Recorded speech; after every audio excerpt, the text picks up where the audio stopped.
Good evening, friends.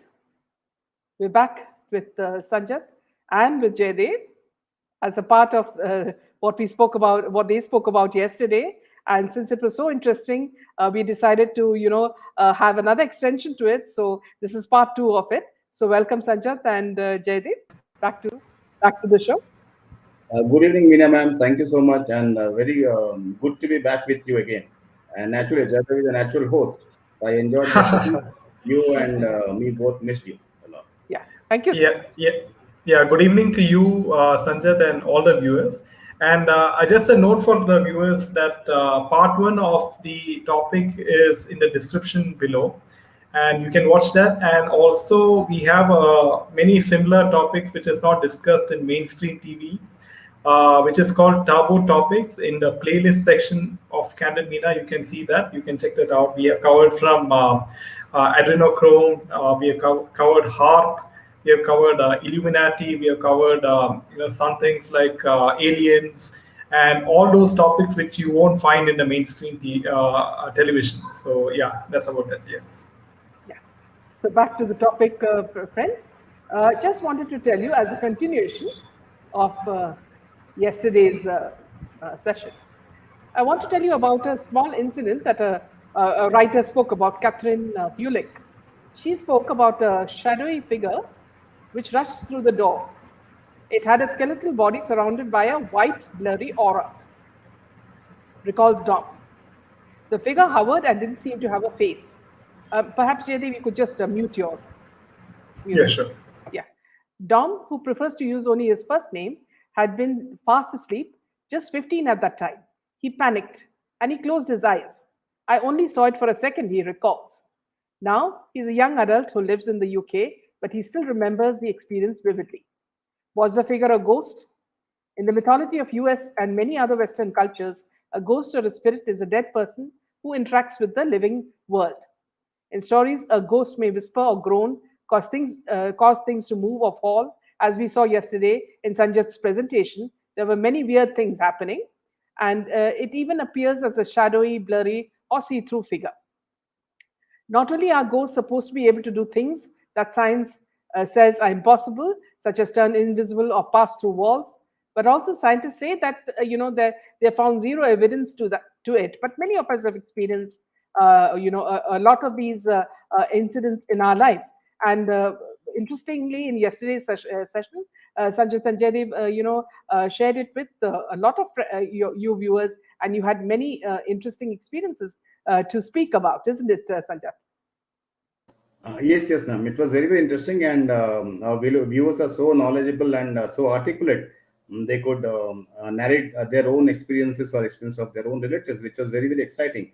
And we are looking forward to a similar participation from the viewers today. So Yeah. we I'll just add Monica. She's also joining us. So I'll just add her to the stream. Hi, Monica. Hello, hi, Welcome Meena back. ma'am and Sanjat and Jaydev. Okay, I have a question actually for Mr. Sanjat. Okay, I just want to know, like, how come we humans, right? We can't find any ghosts or spirit, elements. Like, you see, our elements are made up of like carbon or nitrogen or like oxygen, right? But I've watched a lot of this ghost hunting YouTubes, and it's almost like we can't see them. Like there's no density, and yet they are able to apply force. So what is that about? I've always wondered that. If you could talk about that. Sure.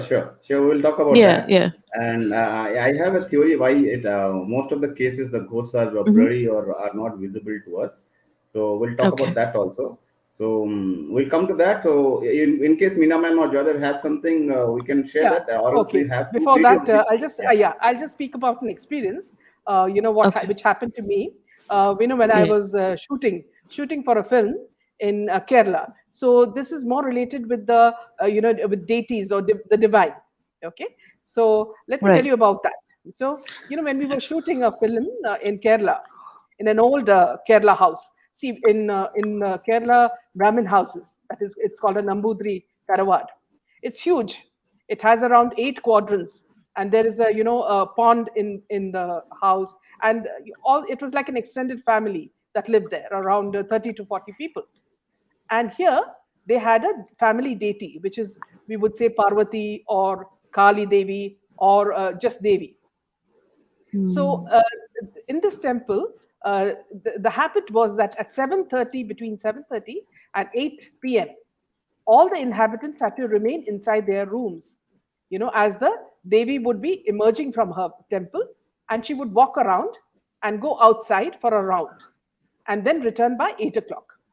So we were asked to finish our shooting by 6 p.m., which we did, and because we didn't want to, upset the rules. But what happened in the case of a famous film star, Mohanlal? He was shooting a movie called Vanaprastha. And they were warned initially that please finish your shoot by 6 o'clock. But they could not complete the schedule of that particular take. And it extended, and the shooting went on, during which one of the crew members, he was in an elevated spot. He fell on a Trishul-like object and died on the spot. So a lot of things like this have been happening, and I found that very, very surprising, Sanjat and Monica. Yeah. I found that, yeah. Wow. But it's always important that whenever people tell you to be careful, it's always better to be careful from our side. On the Because we know side of what- caution. Yeah, Yes, yes, yeah, yes, yeah. yeah. Okay. All right. Yeah. So talking about carbon or energy or the life form as we are Yes, right sir. now. So, Yeah. let us see two small videos. So and let us see what scientists are saying about it and what research are they doing, and then we can actually visualize what we're talking about, right? All right, Ma'am, sure. is it okay if I share? Yeah. Please. So meanwhile, as Sanjat starts sharing it, Monica, if you have any other incident that you'd like to share, because you spoke of a very interesting incident, which is of reincarnation. Oh, I yes. found that very Yeah. interesting. Yeah. Yeah, it was from my hypnotherapist. I mean, so far after that, I didn't really experience anything, but yeah, I became more understanding, of a different form of life, that does exist, and it gives you closure to know that this is not your only life, this is not the only shot you're going to get. Yeah. So yeah, I guess for me that's where my story ended. Yeah. Yeah. Very interesting. Yeah. Back to you, Sanjat. Yeah. Sure.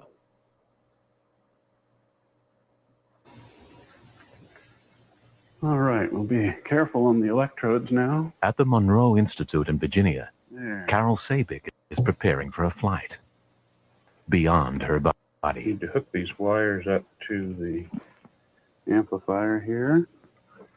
Okay, does that feel comfortable for you like that? Yeah, I'm fine. All right. She's being launched by consciousness researcher Skip Atwater.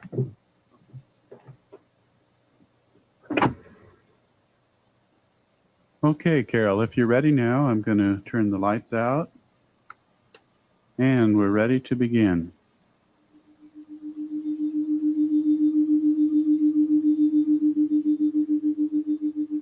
All right, Carol, everything is looking really good out here. I want you to continue to relax now. Skip Atwater is using sound and sensory deprivation to alter Carol's state of consciousness. Inside the Monroe Institute's cave-like isolation chamber, she can see nothing, feel nothing. Her only external stimulus comes from tones in her headphones.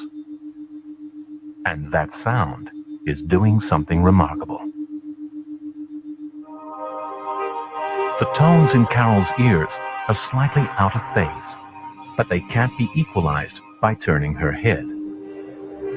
As a result, Carol's brain combines the sounds into a third tone, created from the difference between the original tones.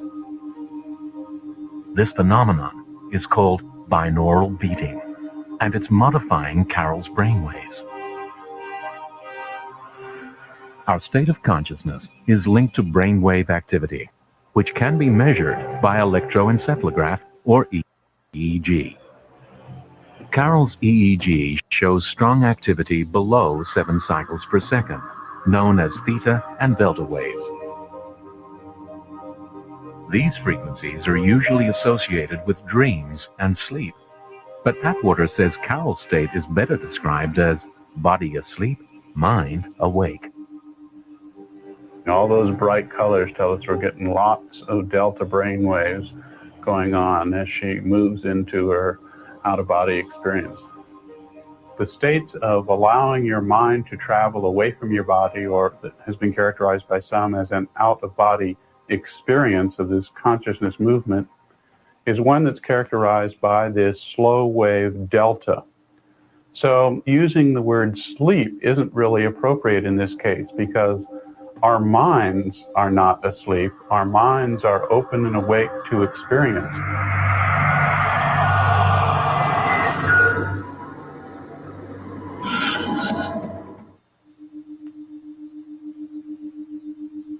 All right, Carol, come on back now. Come on back to the booth here in the lab. It's time to be ending the session.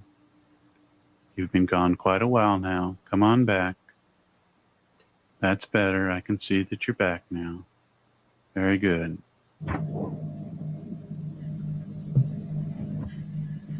Well, welcome back. How was your experience? Oh, wow.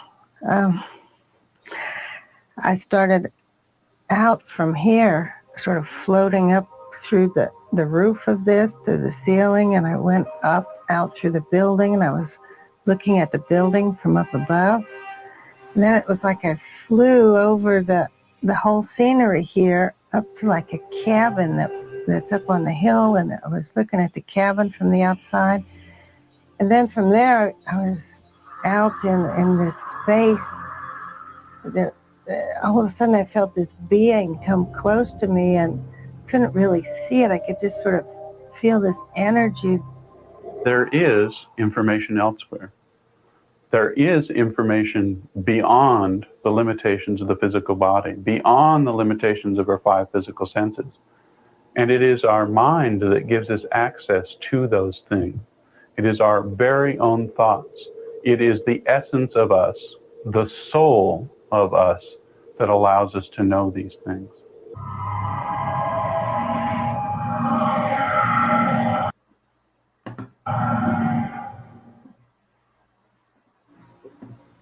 We'll go to another video. All right, we'll be careful on the electrodes now. We'll go to another video. Yes. So we'll see what that Yeah, is. sure. So the point of this video was that there is science going on, or scientific research going on this phenomena of something beyond the matter or energy as we know it. So let us see another That was video so and, scary. It was so scary.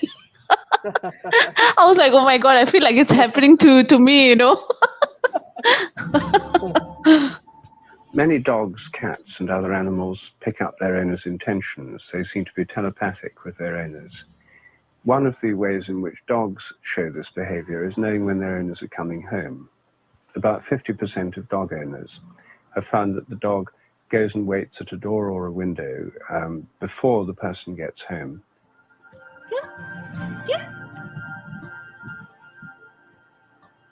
We've done experiments that show it is really happening. We film the place where the dog waits. We have people go at least 5 miles away.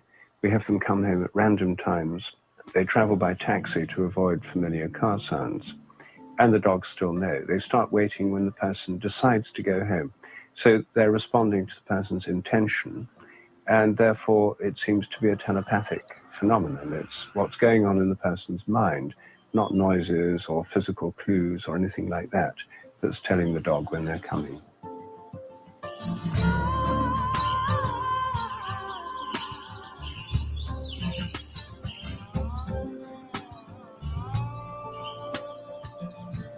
I think social groups of animals have morphic fields: termite nests, ants' nests, bees' hives, and flocks flocks of birds and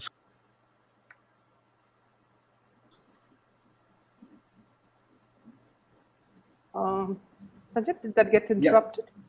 No, actually, I stopped it. So afterwards, he goes Okay. on talking about Okay. other animals also having the Yeah, similar so there are two more feeling. people, I think, waiting. There's Great. Runa and Dr. Center. So, Right. Great. So the video, people have seen this video. My point, as Monica asked, that what is this energy? Why are we not able to see it clearly? But Yeah. certainly there Yeah. are some certain scientific experiments going on. And in my personal opinion, as the scientist also said, there are many things which are beyond five senses, or the way we see pictures is through reflection of light, which is a plain physical or physics phenomena. So there are many things which are beyond the science as we know it as of now, and that's why I think we don't see, we are not able to visualize the energies which are in other frequencies. That's what my theory would be. Yeah, but are these spirits able to apply force on objects? Like if they really, focus on it, are they able to move things, or how does it work? What Yeah, what do I you think. think? Yeah, they do that. See, I have seen some old video in my childhood where people with yogic power, where they had to meditate and concentrate, Right, they could right. melt metals and they could move objects without touching it. And Hmm. people with high powers of concentration and meditation. And people, I've seen those Okay. videos on national television, and I believe in those powers. So people while Mm-hmm. living also are able to access it by accessing some of their inner source or energy by meditation or some other methods. So I also believe spirits also can do that. Okay. So welcome, does this work have Dr. to be Center. done while they are living? Oh, I'm sorry. I'm sorry. Were you going to No, take it's okay, somewhere? Monica. Yeah, no, Sorry. just to welcome them. I'm so Yeah, sorry. that's okay. Yeah, just one last question though. Does this work have to be done while they are living in the body for it to take effect? Like once they have left the body, or like how do you think this works? That does it have to be a afterlife thing, or during life, like like you were saying that you have to meditate, right? But I mean, like once you leave the body, can the soul do that? Yes, I believe that, because I believe that Okay. the pran or the life or atma or soul as we call it Life is force. far Yeah, more yeah. life force as we call it is far more powerful and has too many Okay. dimensions which we are not aware. So I think without the Hmm. person doing it in this birth or this material life, the Right. life force is capable of doing that. Okay. So Okay. welcome, Yeah. Okay. welcome, Dr. Thank you. Senton, and Thank you. also welcome, Runa. Thank you so much, Monica, for participating. As Thank you so always. much. Thank you. Thank you. Can I? Yes, please. Dr. Meena ma'am, Senton. namaskar. Yeah. And Sanjit, namaskar. And Jaldev, namaskar. I've been longing to come and talk to you, Meena. And also Oh. Sanjit, because there are many subjects which you spoke, Sanjit. I'm also into that. And just to introduce myself, I'm not boasting. And for 20 years, I've been going through Vedas, Upanishads, and all our literatures. And I'm also having my website, mantrayogam.com, parabrahma.com, and I'm taking classes, spiritual classes, since last 3 years. And on this subject, especially this subject, I'm an expert, and I can answer many questions from our religious point of view. Now, if you can give me time, I'm going to explain this to you if you want, or Please, I can have a please. short session. You want No, me to please do explain it. this? Please go ahead. Please go ahead. Now, where is this information available? It is available in our Garuda Purana. And Garuda Purana is one among the 18 Puranas in our literature. In Garuda Puranas, there are 243 chapters. And this particular information about the ghosts are written between the 34th chapter to 49th chapter. And the name is Preta Kanda or Preta Kalpa. This is where they've explained. Now, the process is that ghost is nothing but we only. And when we die, we actually become ghost. Now, when we die, how we die? Basically, when a person is born, according to our Parabrahma, he has already given you the number of breaths for this birth. It's already prefixed. Now you decide how many times you want to breathe it. You want to elongate your breathing, then you will live longer. So you do pranayama. Pranayama is making sure you are expanding your breathing cycle. You breathe very fast, you will die fast. So you elongate it. But so if you are having so many number of breaths in this birth, now you commit suicide or you meet with an accident and you die in such a way which is abnormal, which is not your normal time, then till your number of breaths completed, you are not going out of this bhuloka. And that state of yours, we call it as preta. And in English, they call it as ghost. But if you go through the normal cycle of death, then you say energy. In our religion, we call it as prana or prana shakti. And translate that, we call it as oxygen in English, right? And for that, we need to understand the basics of how we take energy to our body. There are three ways we take prana into our body. We always think of oxygen as breathing. No. You know that there are three states of anything in the world. One is solid, the other one is liquid, and the third one is gaseous. So when you take oxygen, you are taking the prana, which is gaseous form. Then the liquid form is H2O. Water also has oxygen. That is the prana in liquid form. Then you take glucose, carbohydrates. That again is oxygen in solid form. When all these three together goes in your blood and enters the cell, and when they burst out, they release the energy. This is about the energy. Now, this energy in our religion is divided into 5 parts, which is prana vayu, apana vayu, vyana vayu, udana vayu, and samana vayu. Please don't think that I'm deviating. Now you need to know how this is connected, why you can see, who cannot see. You need to know about these 5 phases. The first one is which leaves the body when you die. The first one which leaves the body is samana. Samana is responsible for your temperature. For example, when a person dies, you see that the dead body becomes cold, isn't it? The fire Agni is there with you. That is the reason whenever somebody dies, immediately you should take a hair dryer and start applying heat to their body or rub their body, and then you are breathing through their mouth or whatever it is. The most important thing, samana should not leave the body. It takes 21 to 24 minutes for the samana to leave the body. And the second one which leaves the body is prana, which is the breath or the pulse, you say. It is going to be in the body between the 48 and 64 minutes. And the third one which leaves the body is udana, which is basically important for the buoyance. I don't know whether you know what is buoyance is. Body heaviness. This is related to the ghost. Now, imagine Jaydev, you are 75 kilos, right? If I give you rice bag of 75 kilos, if I ask you to lift it, you can't lift it. But if I ask you to lift you, I can easily lift you. Heroes are able to lift the heroines so easily. The reason being, even though you are 80 kilos, you are not weighing 80 kilos because that particular udana in our body makes our body light. The same udana, when you enter into the water, you become more lighter. Are you with me? So the udana becomes Absolutely. more. And the udana is what is practiced in kung fu and other arts where you can fly and all the stuff. A person who has died, if his udana is more, he is able to do all these activities of pushing and able to push things, make sound, all that. That person's udana is little bit on the higher side. He has practiced this, or by birth itself his udana is more. Died. If his udana is more, I think you have to mute KB. KB, shut down your live KB, volume. can you mute your... That person's udana is little bit on the higher side. Yeah, continue, doctor. Yeah. So udana leaves the body between 6 to 12 hours. And then comes the fourth one which leaves the body is apana, which is sensation. Ma'am, KB is what do you use? Yeah. Now, this is so interesting for anybody who is listening. 12 hours. Yeah. This is the most interesting. Apana leaves the body between 8 to 18 hours, means It is responsible for sensation. That means the person who has died can still sense you.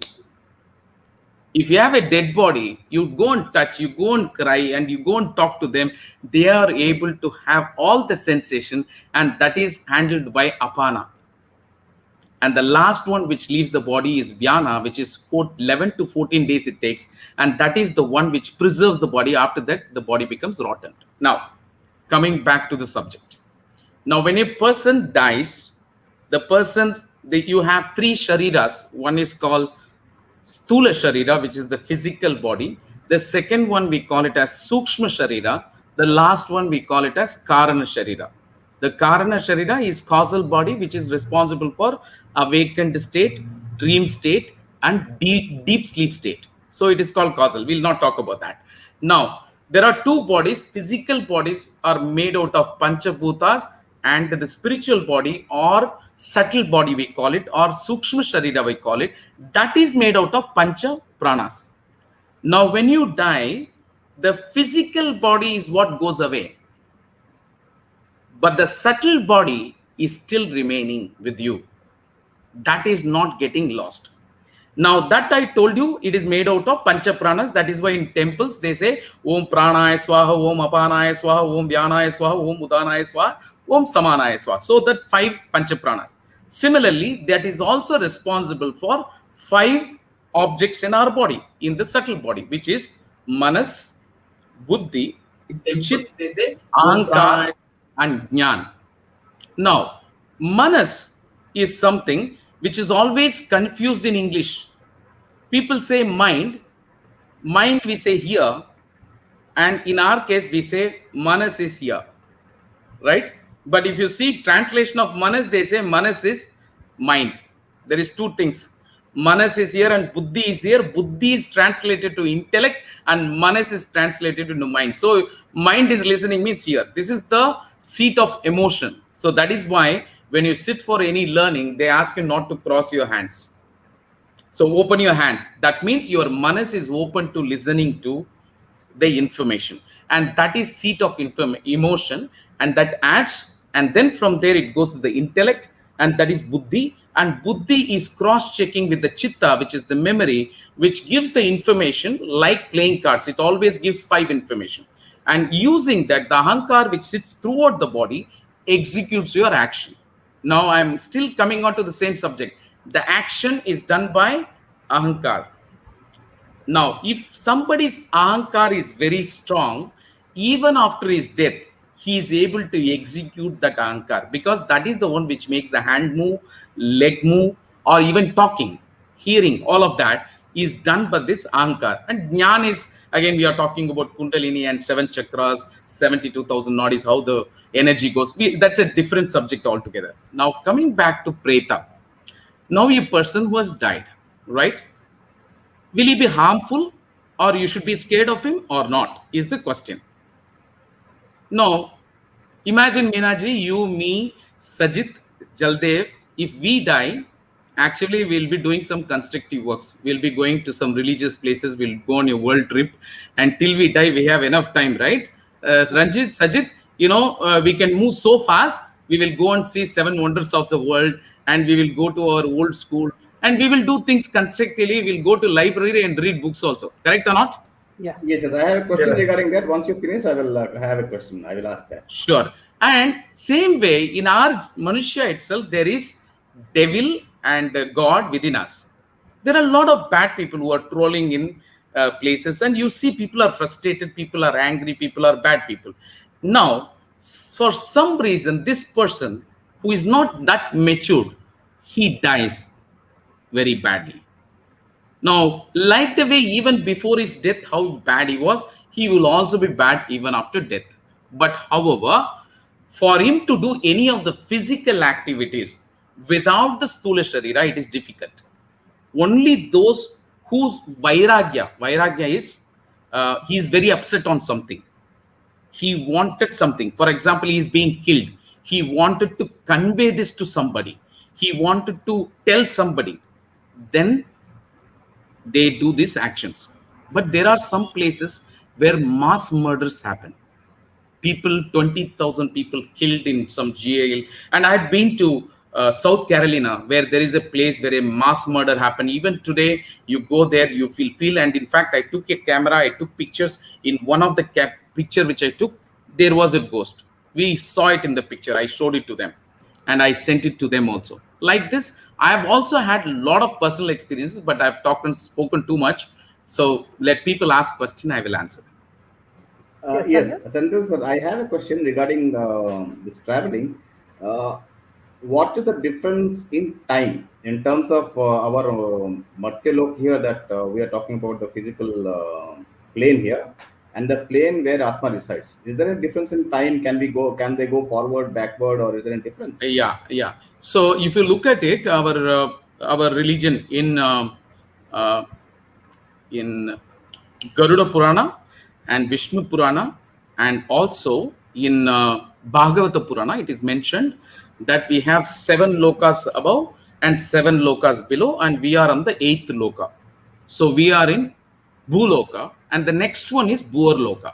Bhuarloka is where the Pitrus are staying. Pitrus means that person who has died properly. On the 13th day, he goes to the Pitruloka, and then he takes the rebirth. And there is also a procedure how you take, and all this is, there is no need for scientific invention. Unfortunately, those guys have taken our own literature. Everything is perfectly written like formulas. It is precise. I will also explain you how to take the ghost, how to do Vasigara. I know all those information. I can explain today towards the end if you guys want.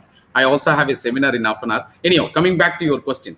Now you are in Bhuloka, and you have Bhuvarloka, Swargaloka, Maharloka, Janaloka, Tapaloka, and Satyaloka. Do you know in pranayama, when they do puja, they will do this Nadi Shodhana pranayama. They will say Om Bhuhu, Om Bhuvaha, Ogum Suvaha, Om Mahaha, Om Janaha, Om Tapaha, Ogum Satyam. Basically, they are referring the top 7 lokas. Now we are talking about the loka just above us, which is the Bhuvarloka. And that is where Pitrus are staying. Pitrus are who have died properly and who have gone there. So now they will be coming to the earth 12 times in a year during Amavasa. They need darkness. Only through darkness they can come, and only through the dark object they can enter and take the prana. That is why we give till or ill, we say in Tamil. What do you say in Hindi? So for God, we'll so Akshata, and for people who have died, we give this il dal. So the black color, what we are talking about. Now, we are talking about the pretas. That means they have not left the earth. So they always stay in the earth only along with us. There are millions of them. And some people have, please go ahead. Doctor, question from Sejal. Ask him how he sees heart attack. Is it an unnatural death? It is a natural death, ma'am. Yeah. So Also, I have just take a I just one last question for Dr. Senthil. Do you think unexpected accidents like dying in a plane crash, or that can result in the soul being a ghost or something, totally unexpected? He or she has attachment to the world or the materialistic world. No, that also comes in the fate, and that also comes in the time. At that time, all of these people are supposed to sit in the plane that die. Okay, thanks. It is only in the place of death, and somebody is murdering somebody, and that is why, sorry to deviate, and that is why I always say that Shashant has not gone anywhere. He's still there as Preta, and he's watching all the channels. He's watching all of us, and please do what he likes. I'll just add, Doctor, I'll just add Runa. She's been waiting for some time. So, Runa, can you come in? Yeah. Hi, how are you, Meena? Fine, Runa. Thank you. I just wanted to thank you as usual. Like, you just hold some unusual sessions, and like you say that these are never covered in the mainstream, and it's all right. And I really thank you. I thank Jaydev. I thank Sanjat, and it's really awesome. Thank you very much. And we have a very good doctor as well now. Dr. Sanjat, I do agree, because I'm also a spiritual person, and I know everything is written in the scriptures. Like, just because we probably don't know. Before I was not spiritual, I didn't know about it. But right now, what Dr. Sanjat is talking about is what I'm understanding is because I have that education, and that education, again, like when you say that mainstream media is not covering a lot of subjects, it's the same way. Like our system gives us the education which is used in a commercial manner, Yes. not to upbring in a spiritual way. And it may sound a little outdated to sound spiritual, but that is the point of existence.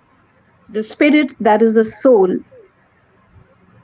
expanded and is spiritual, right? So anything, if you want to know about us, we have to learn spiritualism because that is where the knowledge comes. Now, Dr. Santal has already mentioned a lot of things, Gurloka and all that. So they do have a planet where all the entities live. But I'll make it a little short and sweet because the education part is already covered.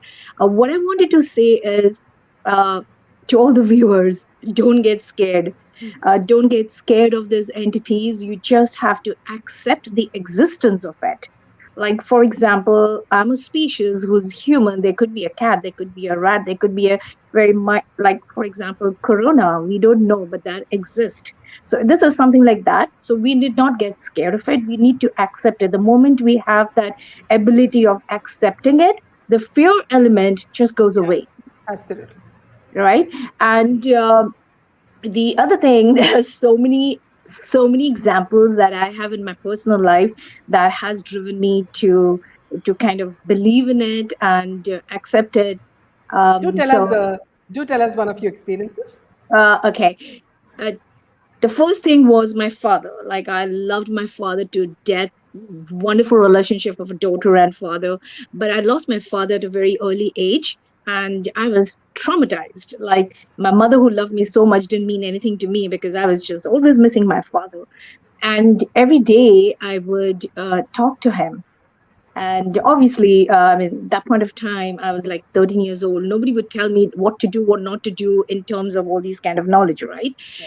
But all I would do is to cry and cry and cry and talk to him. One day, like not one day, like So how always, old were you? 13 years old. Yeah. And then he would always come in my dream and talk to me. And next day I would do the same thing, what he wanted me to do. And then it just kind of, the problem was not there at all. And the problem was at 13 years old, what can one brother is doing something or sister is doing something or something like that, of the very, very small kind of problems. But whatever it is, like what I'm trying to say is he would come in my dream and I would solve it. What triggered me was I was crying one day, missing him a lot. And I was hugging my mother and sleeping next to her. And then I could see from the blink of my eye, I could see the moon in between the curtains. I could see the moon. So I was consciously awake, and then but I was crying, and my mom didn't know that I was crying because I was crying and crying, and I was like, that's the way I would go to sleep. And then I could feel a heavy hand on my face, like for example, like this. And I was so scared because I knew that was kind of abnormal because that weight of the hand and the feel that it was a hand and it was not a human hand was enough for me to get scared. So much so that I literally jumped out of the bed. I crossed my mother and I fell on the ground. And then obviously there was a handwalk at home. So then those things. There's many examples. One more example I'll tell you in Scotland, in the graveyard where during the Second World War, like Jallianwala Bagh, there's a situation over there in one of the places over there where all the prisoner of wars were kept over there for torture and stuff like that. So when we visited, it is a tourist place. You can go and visit there. So the guide told us that in a 10 by 10 room, for example, there were 100 people kind of locked up, left there to die, and they eventually died. So they told us that if you take a shot, and then you will probably see in your photograph a shade or something, like a shadow going. And I'm like, whatever. But it really did. And when I took the photograph, and I still have it, and I keep looking at it. And after that, of course, there are many situations. It is the third eye that you need to have a look at it. And then once you, not everybody has that vision to place them. But if you place them, you just say whatever. I mean, you know what? Don't do any harm to me. You are who you are. You also, like, I don't own this place. I'm given this place by God to live. So if that is a mode that we have, like, instead of being proud that I have a house or whatever, if we feel that okay, God has given me a space to live in, like a cat and a rat or whatever, so is the entity. So if that is the mode that we have, there's nothing to get scared. Absolutely. I would like to conclude, because it was moving in my mind since yesterday. I couldn't join, and I said I'll join today, and I'll say, because I'm a warrior of Shashank, that I want his justice at any cost, right? So nobody should take this as true what happened to his earlier apartment. That was a made up thing. Yeah. So there was no lift going up and down. You see, people make stories. It was all crap. All crap. And so, though this subject is true and it is relevant to other situations, but not to Shashank. Yeah, And Shashank was too intelligent, even if it was, he was spiritual. There was nothing to get scared of. So that's all I have to say. Yeah. And then I'll join you. Thank you so much. Thank you, Thank Dr. you. Senthil. Thank you, Jaydev. Thank you, Sanjat. Thank you. Have a good day. Thank you, Runa. Bye-bye. Thank you. Bye-bye. KB, can you join us? I think. Hello. Yeah, Hi, KB, Kevin, can you good join? Yeah. Hello, can you hear me? Yes. Am I audible? Yes, absolutely. Okay, great. Great. Good evening to all of you. Meena ma'am, Jaydev, Sanjat ji, Dr. Senthil, all of you. I'm so happy to be part of this thing.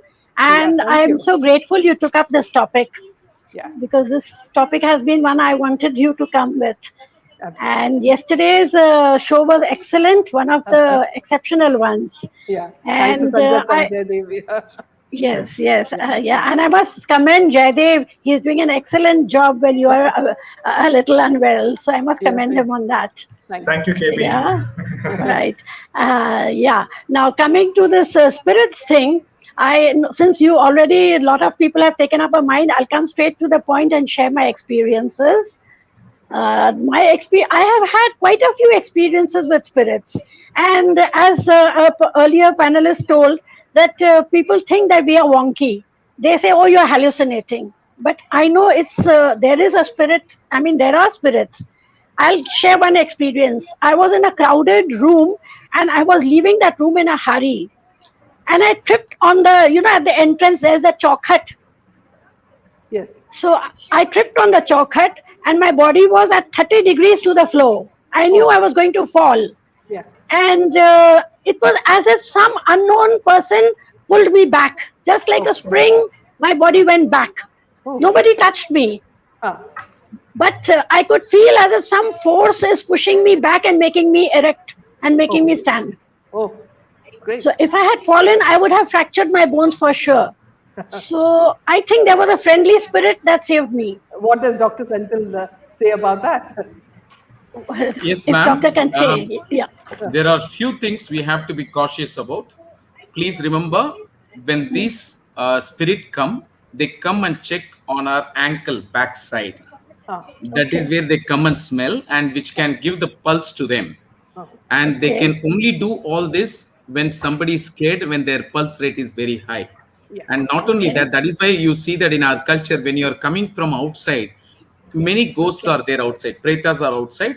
So that is why water, which is the prana, it is very easily, it can clean it up. That is why before entering the house, we are supposed to clean the backside of our ankles. Or if you are now currently in a place, you have to go to the bathroom and also put the water. This is one. Second is that please remember the smell in the house is very important. That is why we have what do you say? We say sambrani in Tamil. Dasanga. Yeah. Dasanga is something which we burn it in the house. When you have that smell, and these kind of pretas cannot come inside.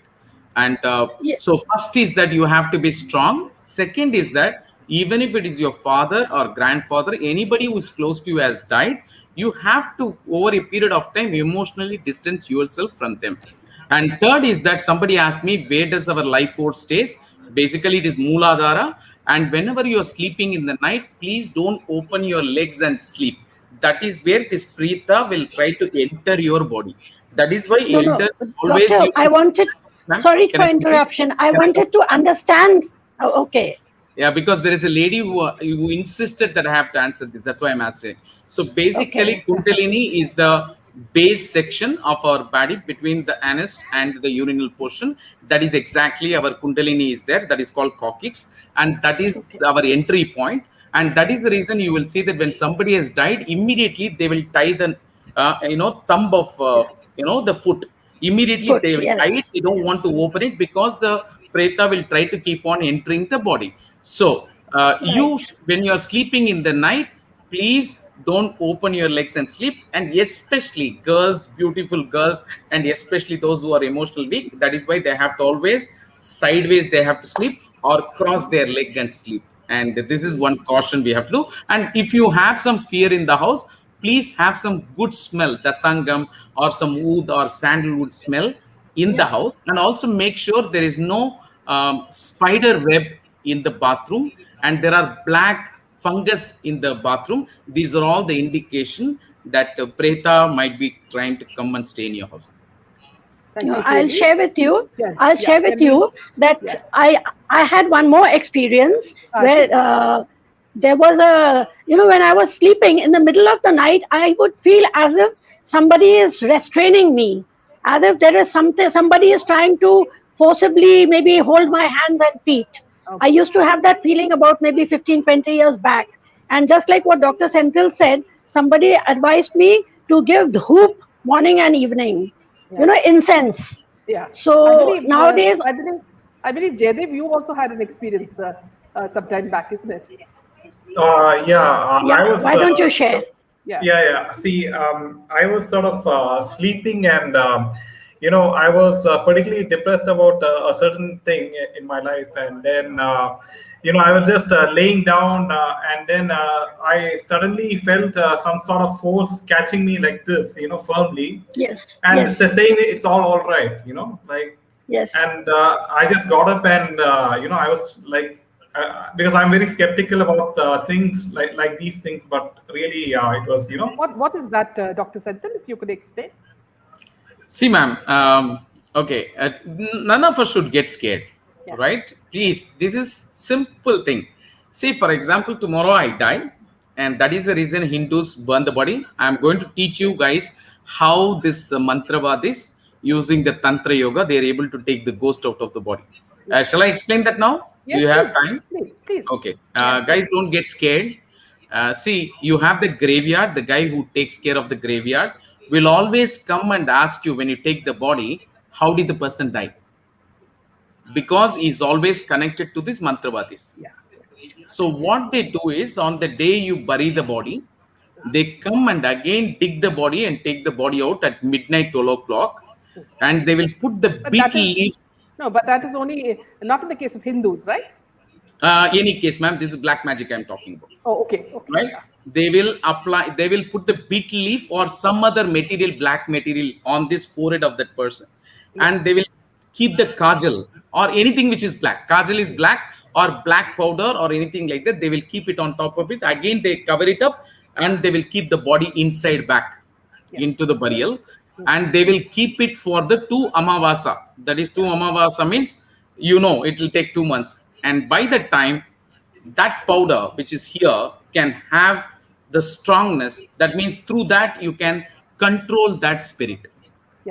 So the mantravadi keeps that powder with him, or that what do you say, kajal? Kajal you say, right? What do you say for this? Kajal. Yes, kajal. So he will use that, and through that, for example, if he want to do some harm to somebody's house, and he will put that kajal in some material and make sure it is gone and kept in that house. So that is the direction in which the preta can come, and it can bring a fight between husband and wife. It can go inside the husband's body and use words which will hurt the wife, and it can also do the other way around. So these are all vasigara. These are all the things which can be made. Yes. Anuragha, okay. Can I share one more experience, since Dr. Senthil talked about this kajal and black magic? There was. I will share one personal experience. I had a case with a tenant where he was not vacating my property, And somebody told me about somebody that Vashikaran, black magic, something, something. So I never believed in all that. But I was fed up of running to the court and cases. So I said, okay, let me give this a try. And I went and met this person. He gave me something, a flower with something, I don't know whether there was kajal or what. And he said, just, it should touch that property of yours. So I put it into, there was a rolling shutter. I put it just on top of that. And you will not believe it. Within 1 month of that, that person vacated the premises. Oh. So, I mean, there is something, I don't know what is the logic. You've been on the other side as well. Yes, I'm telling you, because I was so desperate. I was trying since 15 years. I was trying the court cases, and every time one court case I am losing, they are filing appeal. I'm filing appeal, or whichever party is losing, we are filing the appeal, and that was going on. Yeah, but my advice to viewers is that please don't try it. Yeah, but it worked. It worked like magic, and that fellow vacated within a matter of 1 month. Like, he was phoning me and telling me, please come and take your premises back.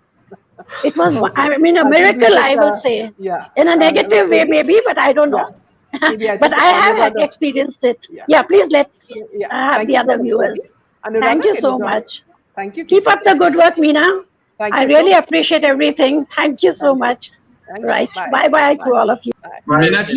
Minaji, I might be going for seminar, and before that, there is a lady who has asked a very emotional one, Diya Lakshanil, and can I answer her if you don't mind?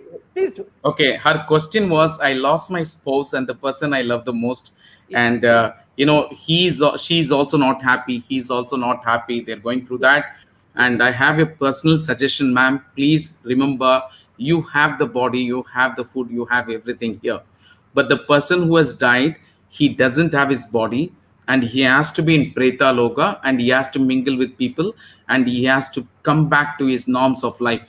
But if you keep on crying and if you don't come out of it, he will not be peaceful. If he has to be peaceful, you have to come out of that sadness, and you have to show that you are happy, you are taking care of yourself, and you are moving on with life, and you need to show that just at least for his sake, you have to make yourself stronger and stop crying. You can talk to him, he will listen to you, but don't make him cry, don't make him feel sad, don't make him feel guilty, and please come out of the sadness as early as possible. Remember the sweet memories what you spent with that gentleman. Thank you so much, Dr. Senthil. And we can move on to Anuradha. Please speak, Anuradha. I think Nagendra will speak. Okay, Nagendra, can you please tell us your experience?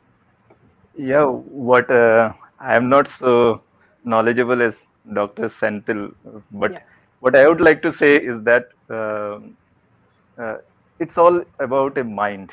Okay, in the Srimad Bhagavad, we find that a person becomes a ghost and he gets into the bamboos. Okay, 7 poles of bamboos. So 7 days the Bhagavad is recited and he gets liberation. Okay, so that's a very beautiful story in the Srimad Bhagavata. But what I want to say, from that incident, I learned that it's about the mindset, the life we live, the negative and the positive energy. Okay, what we are doing in our life that creates this, what we will say, it's a dimension of living, we can say, so to say. Okay, a higher dimension, a lower dimensions.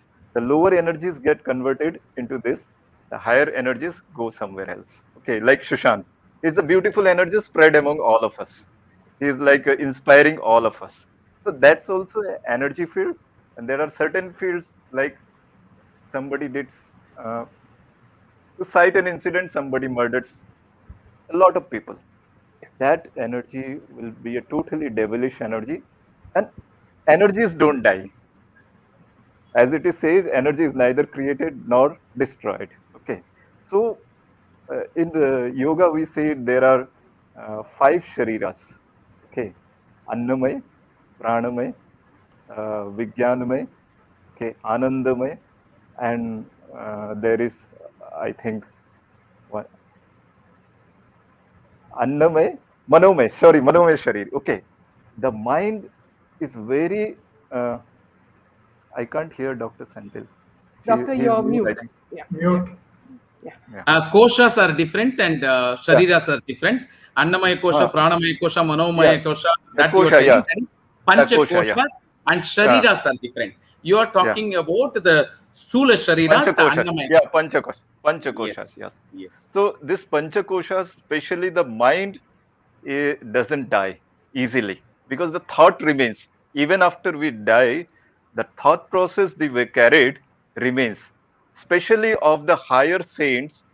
Like I have personally observed that we can connect to the higher souls like Patanjali, Maharshi Patanjali. We can connect if we are living in that dimensions because their thought process, like energy waves, never die. Whatever they have left in this world, they are spread as energies. So whether it's negative energy, whether it's positive energy, so we just need to feel sympathetic about this ghost and all those things, and we need to pray for them even if they are disturbing us.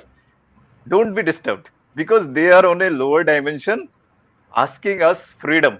Like Lord Buddha, he became a realized soul, so he escaped the cycle of birth and death. He got redemption, okay, because he could tune into his higher dimensions. But these ghosts and spirits are not that intelligent, not that conscious. They didn't have guidance. So when we meet or when we experience some of these energies, pray for them, for their redemptions, pray for their well-being, and they will be happy because they also want elevations. They also are there because they left a maybe a living of a lower dimensions. So they need certain redemptions. Uh, that's what my explanation or maybe my reasoning about this spirits or ghost maybe. But we never need to be worried because they are on a lower dimensions. They just need to be. No, sir, it's not true. And there are ones which don't affect you. There are 3 deaths which has happened in my family, and I've seen somebody getting killed, and I've seen what my families have gone through. And take my word on this, not everything as what you say, and they are not in lower dimension or higher dimension. The minute you don't have a stula sharira, sukshma sharira, the person has a lot of strength than you. They can run faster than you, they can talk and they can move, they can do every activity faster than us. So but the only thing is that, like the way you and me, they are no different. If I die tomorrow, I am become the preta. Tomorrow you die, you become the preta. So if you're a good person, even a preta will be the same good person. Tomorrow a terrorist dies, he will be a bad preta only. He will not be a good preta. So he will not be, he will not be asking, please pray for me. I will have to go to, Buloka, Borloka. No, no, he will not be expecting. He will also think, give me some more time. I will kill another 5-10 people. The guy who is doing puja, if he dies, he want to do more puja. So let's not debate because the energy and Very well explained. Can I complete? Energy and spirituality is butchered in the science and to actually target our religion only, because our religion specifies everything clearly. The one which you said, information goes, it's not buddhi. Buddhi dies here only. But the chitta is the one which goes from birth to birth, and several birth information is in the chitta. So chitta is having the information. Buddhi is intellect. Intellect is the prudence which will decide what is correct, what is wrong. And the manas is the emotion one. So the emotion one, over a period of time, the preta will lose its emotion and attachment, because otherwise it cannot go to the Pitruloka. Now, you have, see, for example, if somebody is affected with the ghost, he has to be immediately taken to right places. He has to be cured, otherwise he'll get killed. This is one of the angles. Doctor, one second. Yesterday, there was a viewer called Bindu. So she was talking about her very close friend, and she is based in France. So she was asking whether, she can do something for her friend. So perhaps, doctor, you could suggest something to her if she comes, she's online, or, we can pass the message. Ma'am, are they Hindus? Yes, we can give the information now itself. In fact, this girl had some other person getting into her body, it seems, and speaking. So they tried some things at the French hospital, but it didn't work. So she desperately needed Ma'am, something. they will say dual personality, multiple Yeah, personality exactly. disorder, and they also said something to Sushant. What is that? What is that? Bipolar. What is that? Bipolar. Bipolar. See, the bipolar, all these are all basically, this is what it is. And this doesn't have a solution in the the English medicine system. They don't know actually. So this is where immediately, see, some of the small remedies are basically, you have the gomutra. Gomutra, it is a urination of the cow, the holy cow, which you have to cover, spread it across your house. And then you also have the vibhuti or the abhisheka, which is done to a vigraha where prana pratishtha has happened. That liquid you can come and spread it around the house. This is second procedure. The third one is, you need to do a proper puja at home, and you need to bring proper mantravadis, and you have to remove it. There is a way to remove it. There is a procedure to remove it, and it should not be handled carelessly. Because this is a serious matter, actually. Yeah. So Bindu, if you're listening, please, you can always contact Dr. Senthil, and I can give my details. I have people please. who are Please. expert in You doing can, all this. yes, I'm type not it out. sure. Yeah. Okay, we'll have Anuradha. I think Anuradha, you've been waiting for quite some time. Can you join us? Hello, Meena ma'am. Hello, Jaydev sir. And hello, Sanjat sir. And hello to everybody on the screen. And hello to all the audience. And first and foremost, I want to say, Meena ma'am, I'm a big fan of your paintings. The way you portray the entire story in one frame. It actually, it's very interesting to see, and very nice of you to do that. Thank you so much for that. And Sanjat sir, I want to say that I really look forward to your session. The kind of topics that you address is something that I have been looking forward to explore since I was a child. So it is very nice. I feel that you kind of direct and show me the light in the areas that I wanted to explore. So thank you so much for that. And I have a lot of questions for you. Please pardon me for that. Sure. First of all, thank you so much, Anuradha, and all credit goes to Meena ma'am for bringing all of us together on one platform. Indeed. She is doing a great work, and the kind of topic she chooses, it's brilliant. I think nobody was addressing at this time, and I think it is the need of the time that we address such topics. So it is very nice of you, Meena ma'am. So I want to start with my sharing my experience. So many years back, like 4 to 5 years back, I was living in a PG, and I had this experience. जब मुझे लगा कि it was early in the morning, like around 5 to 5:30, and I used to get up very early around 4 o'clock. So on that particular day, I had to take certain auditions. So because I was in college, so college में fest होता है, तो वहाँ पे auditions लेते हैं if you are a committee head or something like that. So I had a phone call in the morning around 5-ish, and I was awake. I was fully in my senses because I spoke on phone for 15 minutes. And then after talking on phone, I went back and, just lie down on my bed. And it was winter time. I think it was mid of February. And मेरे को बहुत ठंड लगता है, तो मैंने काफी layering करके मैं जनरली सोती थी. And on that particular day, around 5:30ish in the morning, I felt something passed through me. Yeah. And I felt so light when it passed through me that I could not feel myself. I just felt that कुछ मेरे हवा जैसे होता है ma'am, ऐसा लगता है कि आपको छूकर चला गया, ऐसा मुझे नहीं लगा. I felt something went inside my body and went to other side. And I was like, मुझे कुछ react नहीं करना इस particular moment पे. Let's just stay silent and do not react to this. And I started chanting Durga Chalisa in my head. And after that, within after I think 4 to 5 seconds, I felt that it went back from other direction to back to the other direction. And there was no possibility कि वहाँ पे हवा जाए या कुछ, क्योंकि winter में हम लोग fan नहीं चलाते, AC नहीं चलाते, room is generally closed, and on two of the sides there was wall, so there was no possibility of such thing happening. And on top of it, I had 3 to 4 layers of blanket on me, so it was impossible. And I felt so light again, and I was like, I know what is going on. क्योंकि मुझे पहले कुछ ऐसे incidents मेरे family members ने, mummy ने या फिर मेरे मामा जी ने मुझे बताए थे, जो उनके टाइम पे उनके यंग एज में हुए थे. So I was like, okay, I might be encountering this. So मुझे लगा उस टाइम पे कि वो था. And even today when I look back कि actually क्या हुआ होगा उस टाइम पे, I feel कि हाँ ये ऐसा था. And there were just tears coming out of my eyes, and I was like, oh no, I should not react, just keep on chanting Durga Chisa, and that's all I did. And after that nothing happened.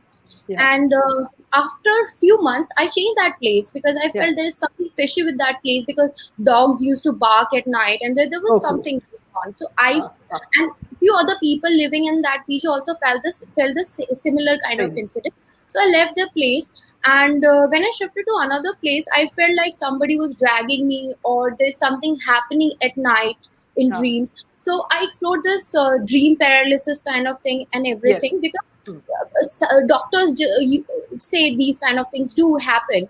So I started exploring that as well, but nothing of that sort was there with me, because I was very normal. It was quite unusual that it was happening to me. So that is what I wanted to share with all of you. Dr. Senthil, your thoughts on that? First is that she should, ma'am, what is your age, please? Yeah, I'm 28. Okay, so basically, even I had this kind of experiences, and please remember, smart people, beautiful people, and those who are very what do you say, good in talking, socializing people, all those people will have these experiences. Reason is simple. Shall I explain? Take it in the lighter note. Please. For example, I'm a boy, and I was loving girls, but when I die, you know what? I can go and see them, and I can go and admire them, or I can even try to enter them. It is all with good intention only, because I don't have a body to express. You understand? And please remember, Anuradha, why do we hug somebody? Why do we hug somebody? Why do we hug a child very tight? And if Stula Sharira, if the body, physical body is not there, no, we will go inside and attach to that soul. Yeah. And all of us want to get attached to that soul. That is why we hug very tight. Are you with me? And now, that is exactly what a Preta also will be doing. It is trying to hug you. It is trying to come inside you because it needs a body. But however, you should not be more thinking about it. And first thing is that whenever somebody goes through this, immediately they should sit. They should not still be sleeping. Sleeping is a very comfortable position for them to enter the body, right? They are coming in a sweet way or nice way only, but don't encourage it. And what you did is good. You started enchanting some slokas and mantras, you got deviated. But you should not be more concentrating on them. Keep on thinking about them, then they know that you are interested. That is what. So tell you, Senthil sir, so in PG, we have just one room, and in my room, I had a mandir towards the side I was facing when this incident was going on. So I just looked at that mandir, Durga Ma and Shiv, and started chanting. That's all I did, and I felt something was there on that day. If I would have reacted, things would have gone in a different direction. That's what I feel, and there is a very strong reason why I feel that way. Because since I was a child, I have these future visions. जहाँ पे मुझे जो future में चीजें होने वाली होती है, मुझे exactly टाइम टू टाइम सब दिखता रहता है. मतलब एज एन जैसे होगा एग्जैक्टली यहाँ से उठा के चीज हमने टेबल पे रखा, तो मुझे वो सब भी दिखता है, बचपन से दिखता है. You are special and you need to work towards that. And in fact, if you can do the Kundalini arising meditation, all that, it will be very useful. You are already a special person. Very few people have these experiences, and you need to work towards that. Start doing meditation. Start learning about Kundalini Shakti. Start learning about how to raise the Kundalini, because you are already Kundalini is raised in your previous births, and that is what is giving you all these hints. And you should take it positively. Whenever you get this special thing, a lot of people have these special things, but they neglect it. They don't understand it. You are special, Anuradha. Understand that. And these are the hints which are coming to you. These special people will also have experiences of ghosts or pretas. And so you are special. Work towards that. Yes, Sanjit sir. Actually, मेरा संजत sir से आज का topic it was more on that line only because बचपन से मेरा upbringing थोड़ा बहुत different हुआ है. That's what I feel because when I look back तो मुझे लगता है कि ऐसे generally normal kids को नहीं raise किया जाता है and I won't say that I was being tortured or anything, but my life was very different since I was a very small child.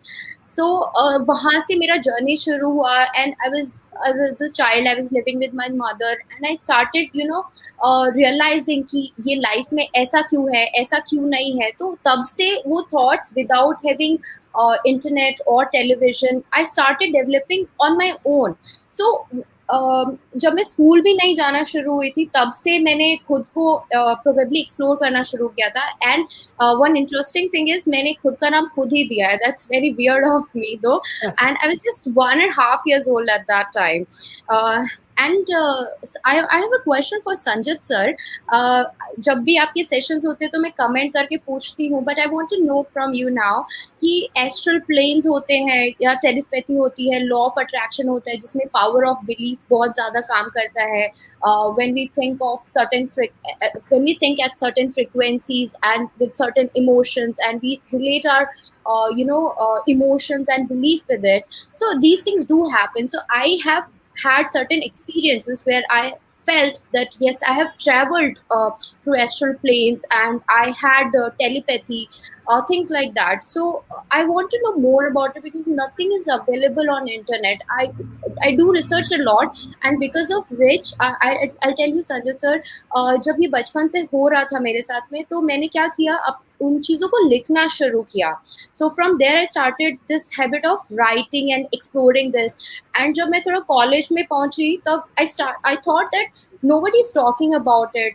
मैंने कुछ बुक्स तो पढ़ी थी लॉ ऑफ अट्रैक्शन इन सब पे, बट जो लॉजिकली इन चीज़ों को या फिर साइंटिफिकली एक्सप्लेन करना चाहिए वो सब नहीं हो रहा. आपका सवाल क्या है? Tell me specific question what you want to know. So I want to know from Sanjat sir what he has to say about astral planes and telepathy, these kind of things which nobody is talking about. That's my question. Yeah. To answer you, I strongly 100% believe that these things happen not by the name that has been given, but as Dr. Senthil has said, and I am a Hindu, so I believe that our scriptures or our Puranas or Vedas have been written after generations and generations of research and through a knowledge which is not available on this plane. So I believe in that, and there might be other religions and other books also who might have gotten to the secret.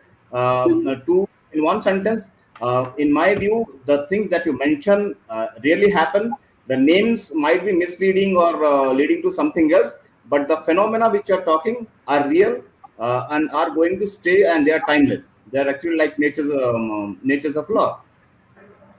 Yeah, Sanjay sir मैं दो चीजें आपसे बोलना चाहती हूँ कि एक बार there are just few incidents that I want to share and two of them out of all of them stand out. One, एक बार क्या हुआ था, I was in a different city, my mother is in a different city and at night I felt कि मेरी mother के साथ ये particular एक aunt थी जो कि उनके कान के अंदर घुस गई and it was paining a lot to her. And मैंने पूरा इंसिडेंट अपने ही खुद के होम टाउन में होते हुए देखा and in the evening my mother called and said ये उनके साथ हुआ and it was exactly the same. And another time I saw that कि मेरी फ्रेंड की एंगेजमेंट हो रही है. मैंने सब कुछ उसका पूरा सेरेमनी अपनी ड्रीम में देखा and after 1 week that person got engaged. He did not tell us engagement के टाइम पे, but जो हुआ कि वहाँ पे सब female he presently, no male was there, and those things were completely matching with it. So that is one thing. And apart from that, not just seeing future visions, I feel कि मुझे थोड़ा intuition भी होता है. जैसे कुछ जैसे global disaster होने वाला था, ये अभी जो pandemic हुआ है, तो मुझे ये नहीं पता था कि किस तरीके का pandemic होगा. But in 2018, I knew that something is going to happen, and I shared this with all my friends कि कुछ ग्लोबल डिजास्टर होने वाला है. किस तरीके का होगा, क्या होगा, मुझे नहीं पता, बट कुछ तो होने वाला है. And this was not just one time incident, it happens most of the times with me. So I want to understand what is the reason behind all this, because I feel sometimes my friends just make me feel that I am stupid और something, and just blah blah blah say some things, but I know deep down that there is something which just comes up in my head and it just happens. I do not know the reason behind it. Great, great. There are two or three parts. One part about talking it, about discussing it, and all those things. As I said last session also, somehow I feel that these things have to be talked, discussed among friends and the people who know about it, without getting bogged down by criticism or without getting the thought of getting mocked. Because I think the system which has been made by this media perception and those builders, they are practicing these things in satanic cults as we see, but they don't want the general public to access that knowledge, because that is a powerhouse. And if the powerhouse is accessible to the general population, it will be very difficult for them to control us. So there is a purpose behind why it is being mocked at or looked at like something loony kind of a thing, and people mock out that. So we have to take that stigma out. That's what we are doing for last two sessions. Number one. Number two, talking about intuitions and other things. Yes, I believe in that, and somewhat my personal experience also goes something like that. Whatever you say, almost all the things happen with me also.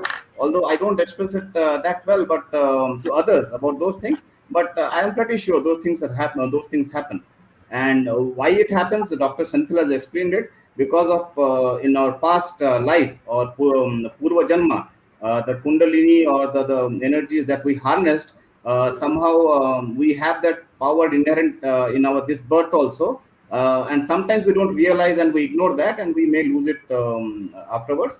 But if we harness that and we train on those lines, we might develop that. I think that's right, Dr. Senthil sir. Sanjay sir, one more thing which was happening since my childhood, I want to share with you.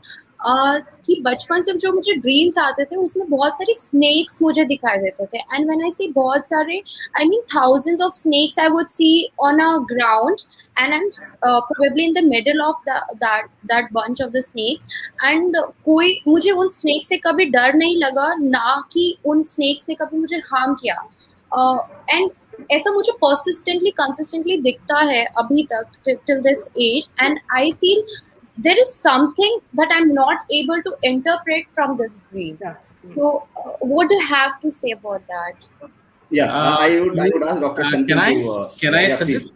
please. Sanjit, she has Naga Sharpa dosha, and she has to do the dosha nivaran of that. No, You मेरे have to- parents ने महाकाल पूजा कराई थी उज्जैन में. No, I said that you need to go to a place where they can get rid of Naga Sharpa dosha.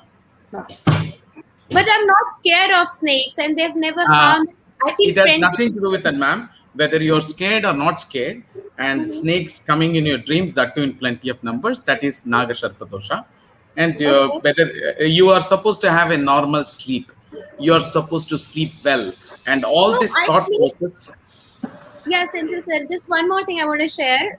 जब मैं probably when I was in 6th or 7th standard, तो मेरे room में exactly at sharp 9 p.m. मेरे room में snake आता था, and every day that snake used to be identical because my father used to kill that snake.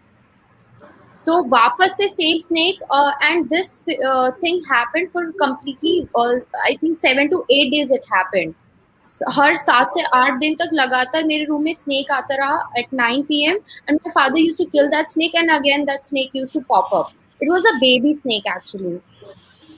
And that is so bad. Snakes are never to be killed, and that is why I said, even before knowing this, I told you Naga Sharpa dosha happens because when you kill a snake, and that is why I said you have the dosha even before you telling me. Okay. And now can we have Aranya to join, because she's been waiting for quite some time. Aranya, would you like to join? Ma'am, everybody. Okay. Namaskar to all, and I'm so glad that today this lovely discussion is happening, which we need, especially in this hour where paranormal in West is being taken. Of course, it has its own good angle, but we have so much in-depth theories, and people like Senthil and Nagendra and Sanjit, so everybody, and Meena ma'am, even you have a lot of spiritual angle. I could get it whenever you spoke, because you said the power of mantras a lot of times in your own narrative whenever you got a chance. So this is something which would definitely enlighten a lot of people who are in this movement of SSR2. They're all spiritual. I somehow feel that all those who are unconditionally fighting for this justice of Sushant are somewhere in the genes and families. The spiritual seed is there. That's why very unconditionally and very relentlessly we are all fighting. On the same note, I would also speak about what just Dr. Senthil said about the Nagadosh. Yes, that Sarpadosh is so strong that it would always multiply if you've not done the correct remedy. It's not that they're going to be bad in harm, but they would definitely No, not. ma'am. I'm sorry. No, ma'am. Yeah. I'm sorry. Don't give the benefit Yes. of doubt. Nagasharpa dosha is not good. It is bad. And killing a elephant and killing a serpent. Exactly. And they will never forget, and Exactly. they always come back to you, I and got you you. need to look at the remedy. Yeah, I got your point. I would tell two incidents. And by the way, Dr. Senthil, may I know who your guru is, who had taught you so much of spiritual? I mean, I think you would be happy to express, right? Please, Who is ma'am. your spiritual guru? Yeah, who is Please, your ma'am. spiritual guru? Please, ma'am. In fact, I've had many experiences. I have many gurus, and the main person, his name is Chil Prakash, and I have to talk a lot about him. And I've also gone initiation, Kundalini Awakening, which was done by another guru in Coimbatore, and Swami.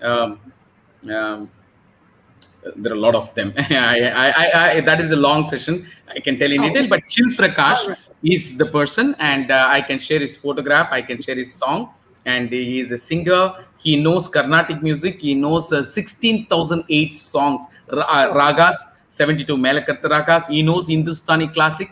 He knows Western classic, and nobody knows him. He is like Siddha. All right. And luckily, I Thank you came so to know. much.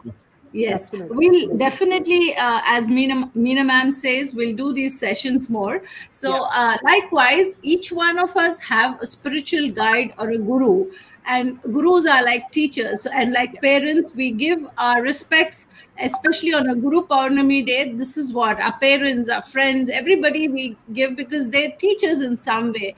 And I think Nagendraji also has Puttapati Sai Baba as his guru, and I don't know about Sanjat sir, but I'm sure he follows some guru, and so does all. And in my own experience, I have the great Siddha Guru Avdut Shivanand Swamiji, who is a living Siddha Guru, who has given me the initiation of whatever Dr. Senthil has said of Srividya and Mahamrutyunjaya, where the Kundalini rises when you meditate regularly on a day-to-day basis, at least morning once and in the night.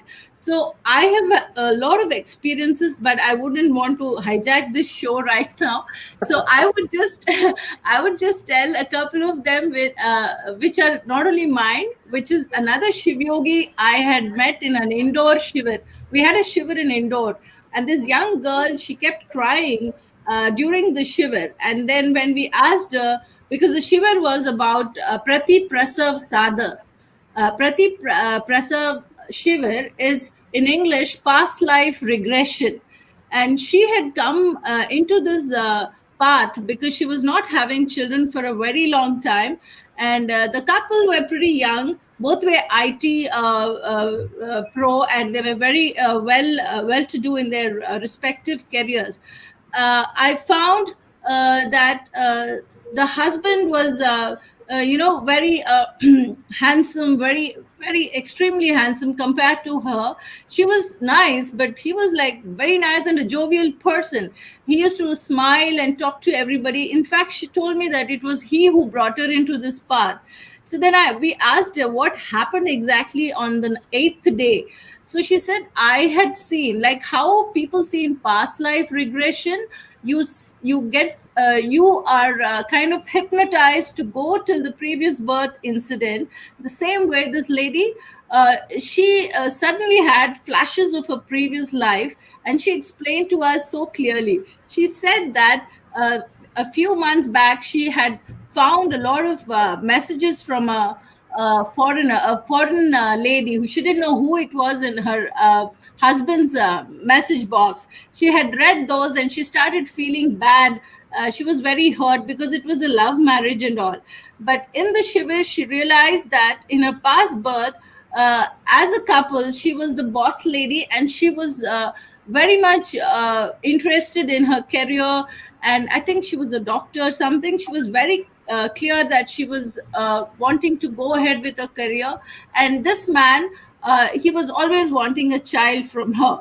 And the delay happened, and inevitably, because he was missing something in his life, he swayed towards another girl, okay, another lady.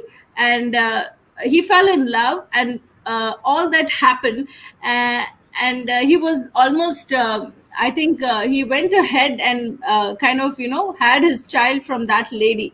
So at this point she suddenly stopped and she said, hey Aranya, do you know, actually that is what is happening. I could clearly see now this lady is a foreigner, and she was ready to marry him and all that. Those are the messages I had seen in his message box. So at that point, she said that she also contacted that lady, and that lady, to her surprise, she almost choked and said, ma'am, I'm so sorry, I didn't know that Rohan was married to you. So I'm extremely sorry. He told me that he's single, and I shall move away. I'm a widow, but I will move away from your life. This is what that lady had actually told her. But this lady was not able to get over her hurt with her husband. Although the husband is taking her for the shiver and he's nice to her, that realization, when it happened in the shiver after 8 days of meditation for many hours, that is what a shiver is. So that is when she realized her mistake, and she also knew how to go ahead. That is what her indication came, that in this birth the sanchit karmas repeat when they are not cleared. This is the message she got. And later we were all in the same place as a PG for the shiver. Then later we friends wanted them to go to another good 5-star hotel or something, and we had made those arrangements because the guy was so loving towards her. It was a past which was bothering her, the rudeness and everything. So once these things are rectified in some way or the other, you will come to know when you have a spiritual guide, a guru. So this is one incident. And another incident was I was like my son was about 8 or 9 years, and my husband was not in the country. So I just moved in a 3-bed flat where it had a jacuzzi and all that. And that night, after few hours, after I think almost within a week, after a few hours, I found that there was a heavy substance, some kind of an entity sitting on my chest and pressing me very hard, so hard that I almost choked and woke up.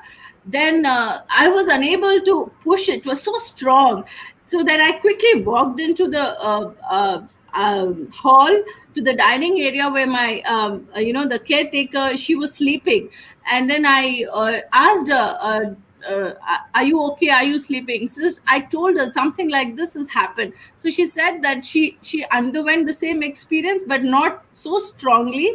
Just a couple of days, she forgot to tell me that, because I think she was tired, and probably she didn't think it was good to tell me. Then I went to another another guru who is no more. Those days another guru was there. He was a very pious person. So I told him, why is this happening to me? And he gave me a remedy of some of them give these prayers, talisman, or something good like a stone or something. I think he gave me a cat's eye, and he told me to wrap it up in a red cloth and put it next to the bed. And that is what I did, and it never came back. Meanwhile, I checked with the security and those people who lived here. And after a few days, I came to know through an old some kind of a guy who used to, like a handyman or something for the apartments. He told me that there was this lady with her son who was a teenager, and she moved into that flat with whatever. She was a single lady. She moved in with a lot of passion and, you know, all her hard-earned money, and she bought that flat. But due to some reason, I don't know, her personal life or something, she had actually committed suicide and killed herself in that room. So that is what her entity and Thank you. Yeah, all thank you these so things. much. Yeah. Yeah. Doctor, I wanted to ask you something that's totally different from this. Being an Before that, artist. Meenaji, see the Yeah. beauty. I was supposed to go to the seminar at 7:20 in Dubai time, and I went, and there were 9 people, and the guest did not came. It got cancelled. That's the beauty. Oh, thank you so much, And Doctor. I can be with you now. So Please go nice ahead. of you. Yeah. So, Doctor, this is as an artist, I sometimes paint for my friends as well. So there was a request from a lady who wanted very passionately. She's been after me for painting Lalita Devi, in oils. So I did it for her just as a favor because she said she's going to have a housewarming. So she gave me a picture of Lalita Devi, and I did not know that Lalita Devi has all these weapons in her hands. Okay, so she explained everything to me, and I painted the whole image. And normally when I paint, I usually keep the painting in my bedroom to check if the eyes are correct or whether the symmetry is correct. So I did this with the same intent. I kept, as it all was finished, I kept the painting in my bedroom, and every time I look at it, I realize that there's some flaw. I need to correct it. Then when I slept that night, it was rather, I found it very eerie that I could hear the sound of, anklets, and coming, and then I could hear heavy breathing. And then what happened was my blanket was slowly being pulled, you see. And then I got a little, unnerved, and I immediately took the painting and I put it back in the front room where I was painting it, So goosebumps. could you explain? Yeah, could you explain what would have been that? I have goosebumps actually when you said this.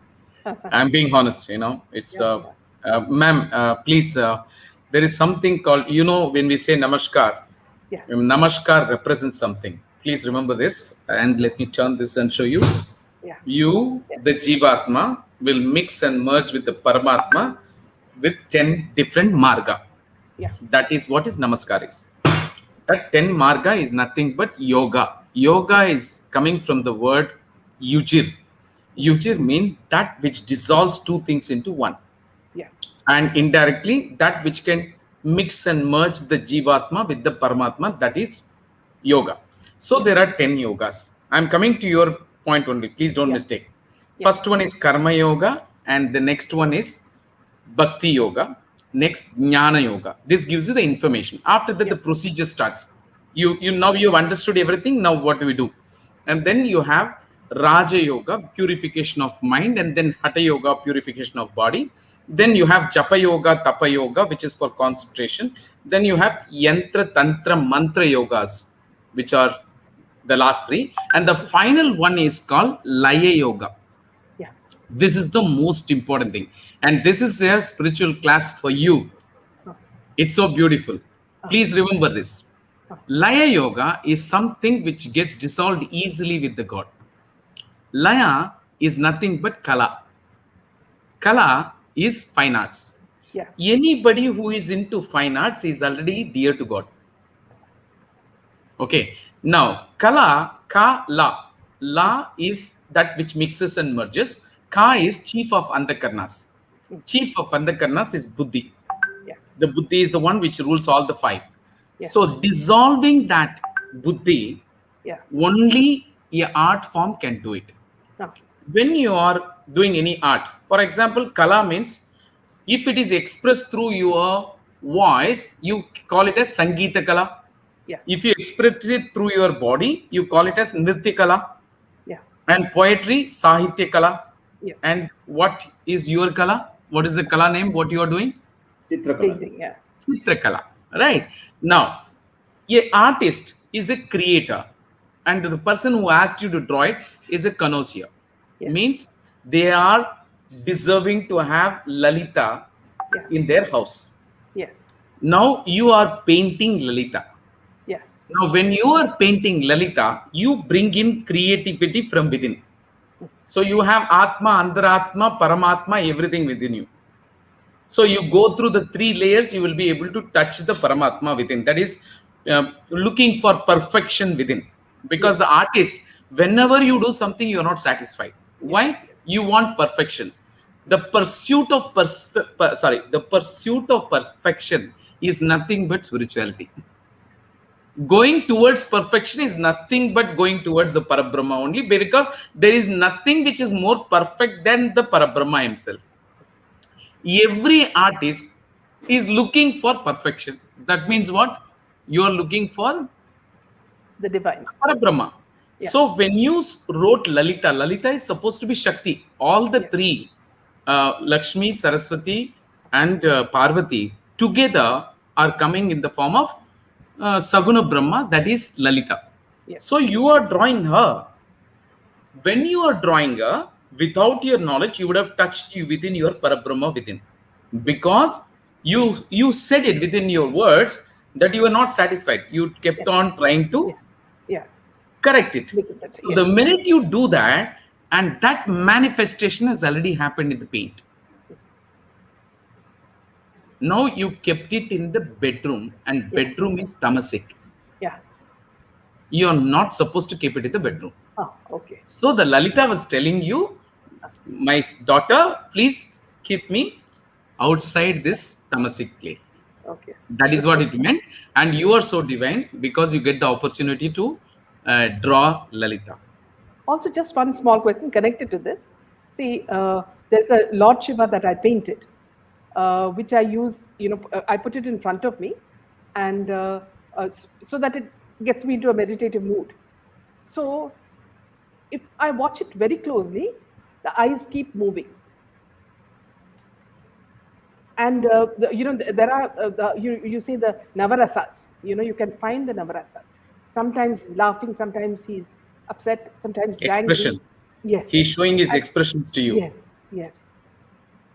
Yeah, you are into art, and that is where I said the person who is into art, the manifestation will happen fast. And the more and more you get involved in that image, you will get mixed and merged with that image. Yes. Sorry to interrupt. May I there's a just question from Kavita. Kavita is saying, Dr. Senthil, can you explain what that whenever there is happiness, I'm sure by the end of the day, I will cry and get upset. This keeps happening always. Kavita. Yes.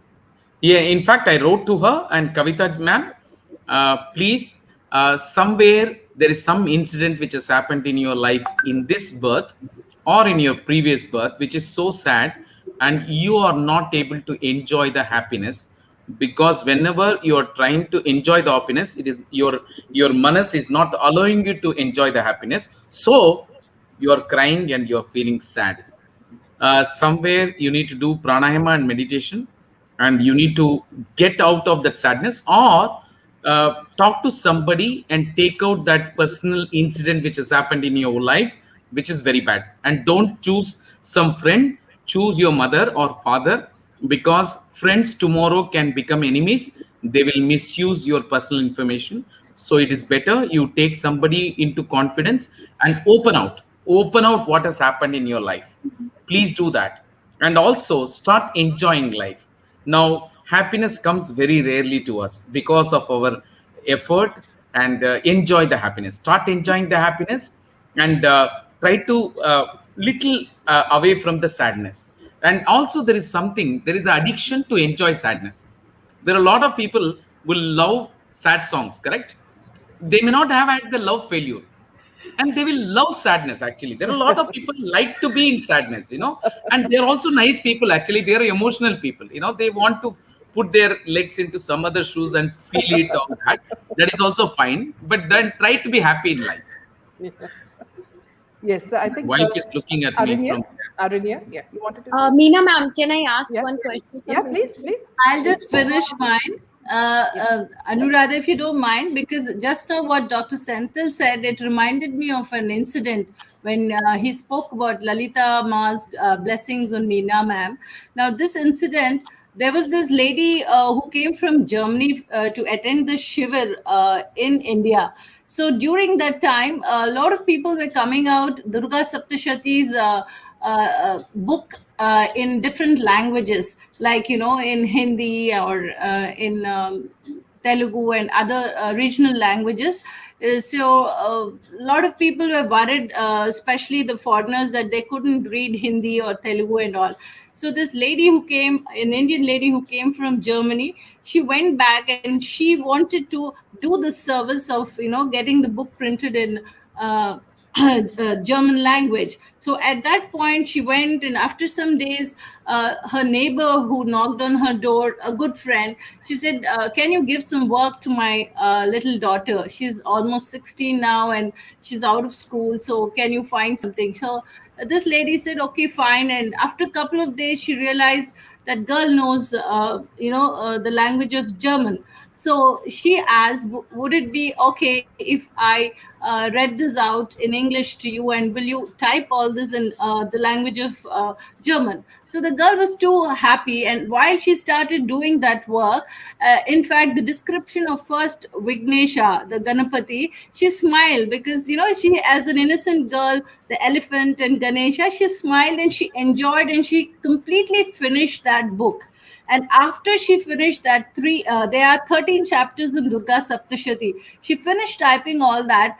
And much later, after a week, her mother came and said, "What has happened?" She has asked this Indian lady. "I went to the doctor taking my daughter, and the doctor said, 'Please wait after the first scan.'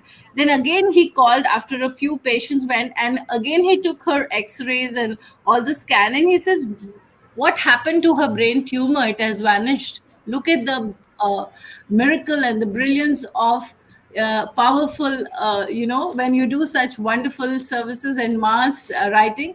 And till today, that is a thing which has come into the public, and we all believe, because I had seen something like this in New Jersey, where the medical miracles happened. We were about 1,000 people. I saw the one tumor polyps and even the cyst disappear right from the projector on the screen, when there were some 10 Indian doctors. And this was all with the power of Srividya Kahe Ilari mantra. This happened in 25 minutes. The polyp and the cyst disappeared on two different people. We could see everything live. And after that, those shivers, the master did not repeat, because his aim was to spread and not interfere in the karmic thing. He had to educate the doctors who were seeking that at some point, your therapy and that thin line between the divinity and your own science, this helps. He says that is important, and this is also important. He's known as the father of healing, Dr. Avdut Shivanand. That's all, ma'am. Thank you so much. Go ahead. Thank you so much. And yeah. Thank you. Ma'am, should we go for a third session after, I think, tomorrow or some other day? Because it is, Yes, I think, 1 hour 40 yes, minutes. we Yeah. can do that. And Dr. Senthil, you could also join us if you're free, and perhaps just give us your details so that we can keep in touch with you. Your mic is muted, Doctor. How do I give my details, and how do I contact you? Yeah, so what we'll do is, Jaidev, could you give your Gmail and, so. Yeah. See, you are on Twitter? Yes, I'm on Twitter. I'm on Facebook. Yeah, so you can say it on chat mode. I don't mind. Shall I? Yeah, fine. Yeah, in sure. the private So chat. Yeah.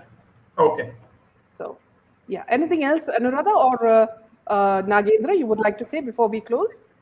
Yes, Meena ma'am, I have a question. Please. So, since I was a child, मेरे को ऐसे लगता है कि I affect the weather. And there is a reason for me to believe in this. The reason is this: either it's summer time or winter time, springtime or autumn time, or any season for that matter. I feel whenever I cry, it rains, or if it rains, I cry. It's a vice versa scenario. So and apart from that, it never happens wherever I live. Okay, so I want to understand what is this correlation between weather and the mood that I have on that day. because Okay. apart from that it never happens. And it also happens when it is not the rainy season or anything. Okay. Dr. Senthil, any thoughts on that? Um, She's saying that the weather, when she cries, her emotions are connected with the weather, and it Yeah, can. and also I want to point it out that it never rains if I'm happy or anything of that sort wherever I live. Yeah.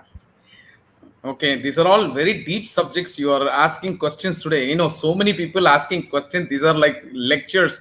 Basically, ma'am, there are 7 chakras we have. One is Mooladhara and Swadhisthana, Manipura, Anahata, Vishuddha, Ajna, and Sasrara. And in that, Panchabhutas are connected to the first 5. Mooladhara is connected to the Prithvi. The second one is connected to the Jala, which is Swadhisthana. So basically, Swadhisthana, your Sadhisthana could be enhanced or it could be little bit on the weaker side. That is why connected to rains and connected to water, you are having this emotions attached. The thing that I want to understand is why it doesn't rain when I'm happy or anything of that sort. See, It all. basically, Varuna Deva, it will rain the time it is, but your manas is connected to the Varuna Deva, that is the Jala, so automatically it is connected. So one last in layman question. languages, yeah. But I one have a last question to Meena ma'am. Yeah, These please. kind of Yeah. things rarely comes, and I suddenly come. It is a divinity which made all of us to come. Suddenly, the topic is going so interesting. I want to ask you: is there a limitation in terms of time of No, this there's no YouTube? limitation. No, please continue. But why don't we have a longer session? Because so many questions are being asked, Yeah, and please. I don't. I see. I have cancelled all my appointments. I am Yeah. going to be sitting here. I don't Please need go dinner ahead. also. If Please we go can, ahead. answer people, I think this Yeah. is going to attract a lot Please of go people. ahead. And Yeah. our religion, our country needs this. And people like Sanjat are required. Sanjat, I've been giving training on Illuminatis and in Dubai. And I give lectures on that. And when you were conducting the show, I was like, oh my God, I should become friends with Sanjat. Because a lot of people are not there in the market to talk to. So Jaidev, you also. And I'm like, man, I should have my number. We should be See, talking for hours actually, together on the phone. Doctor, see, Sanjat does a lot of research, and the way he collects material is amazing. I do have PowerPoints, ma'am, on them, and in fact, I was enjoying his session. And what you said, Sanjit, sometimes you're not openly telling about it, and they do the same tantra yoga. And this 8,000 people of Illuminatis, they are also using the tantra yoga, Kali worship, and sacrifices, and they are doing all of this black magic, everything they do. And that is what you were saying, isn't it? They are the people who are Right, using it right. effectively, and Yes. but on the outside, they will make it look like a comedy. Yes, yes. To stop us from exploring the same knowledge. But Exactly. there are two concepts here. One is black magic related to ghost. There is another one which is related to God, which is Yes, yes. called Agree. yantra siddhi and yantra chintamani. Yantra Agree. chintamani, you do the mantra siddhis and you call it as prayoga. That subject is different, and Yes, that is yes. tantra yoga. The other one is related to ghost. Go ahead, ma'am. We can answer the questions of people. They are very eagerly waiting for the Yes, answers. yes. And Nagendra, you wanted to ask something before you quit? Yeah, I wanted to ask sir two questions. Like the one is the influence of Gayatri mantra in some if somebody is influenced by spirit, and number two is well that whether that plays a role.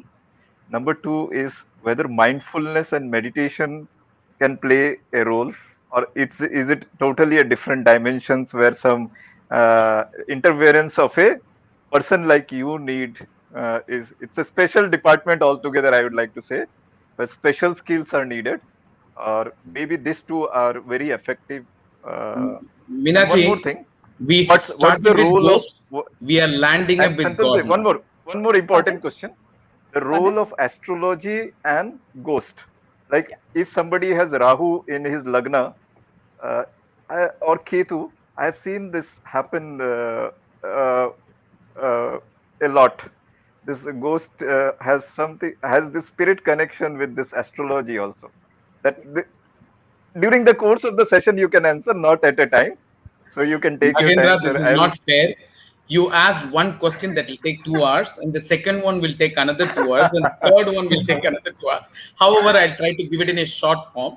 And the Gayatri mantra which you're talking about is Om Bhur Swaha Tatsavidur Varenyam Bhargo Devasya Dhimahi Dhiyo Yo Na Prachodayat.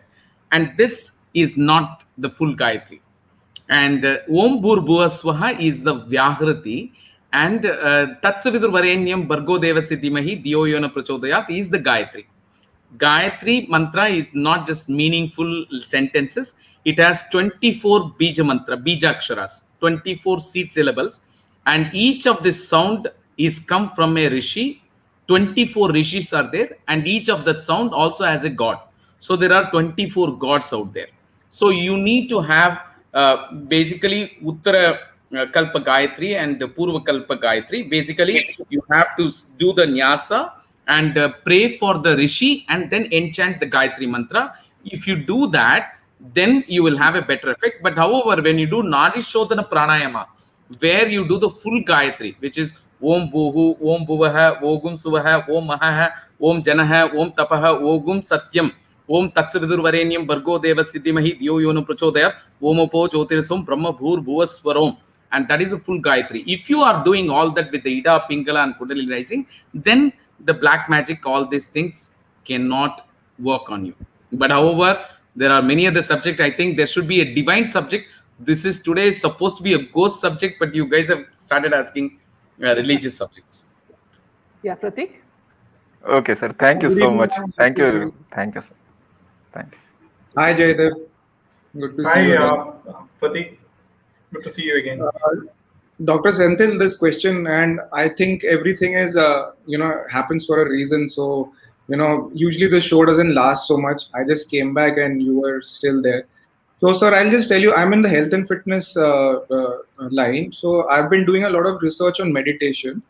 And since you were talking about ghost and meditation, so, I think you're the best person to ask this question. So, I'll just, this experience, I didn't, express it yesterday. So basically what happened, one of my... Pratik, your voice is breaking off in between. Okay. Am I audible now? Yeah. Yes. So basically what happened, someone passed away. One of my uncles passed away. So during his last rites, not many people were there. So I obviously landed up there with my cousins and they were all alone. So I helped them in his last thing, like, in the last rites and all, putting ghee and putting him on the chitta and everything. So that was about 15 years back.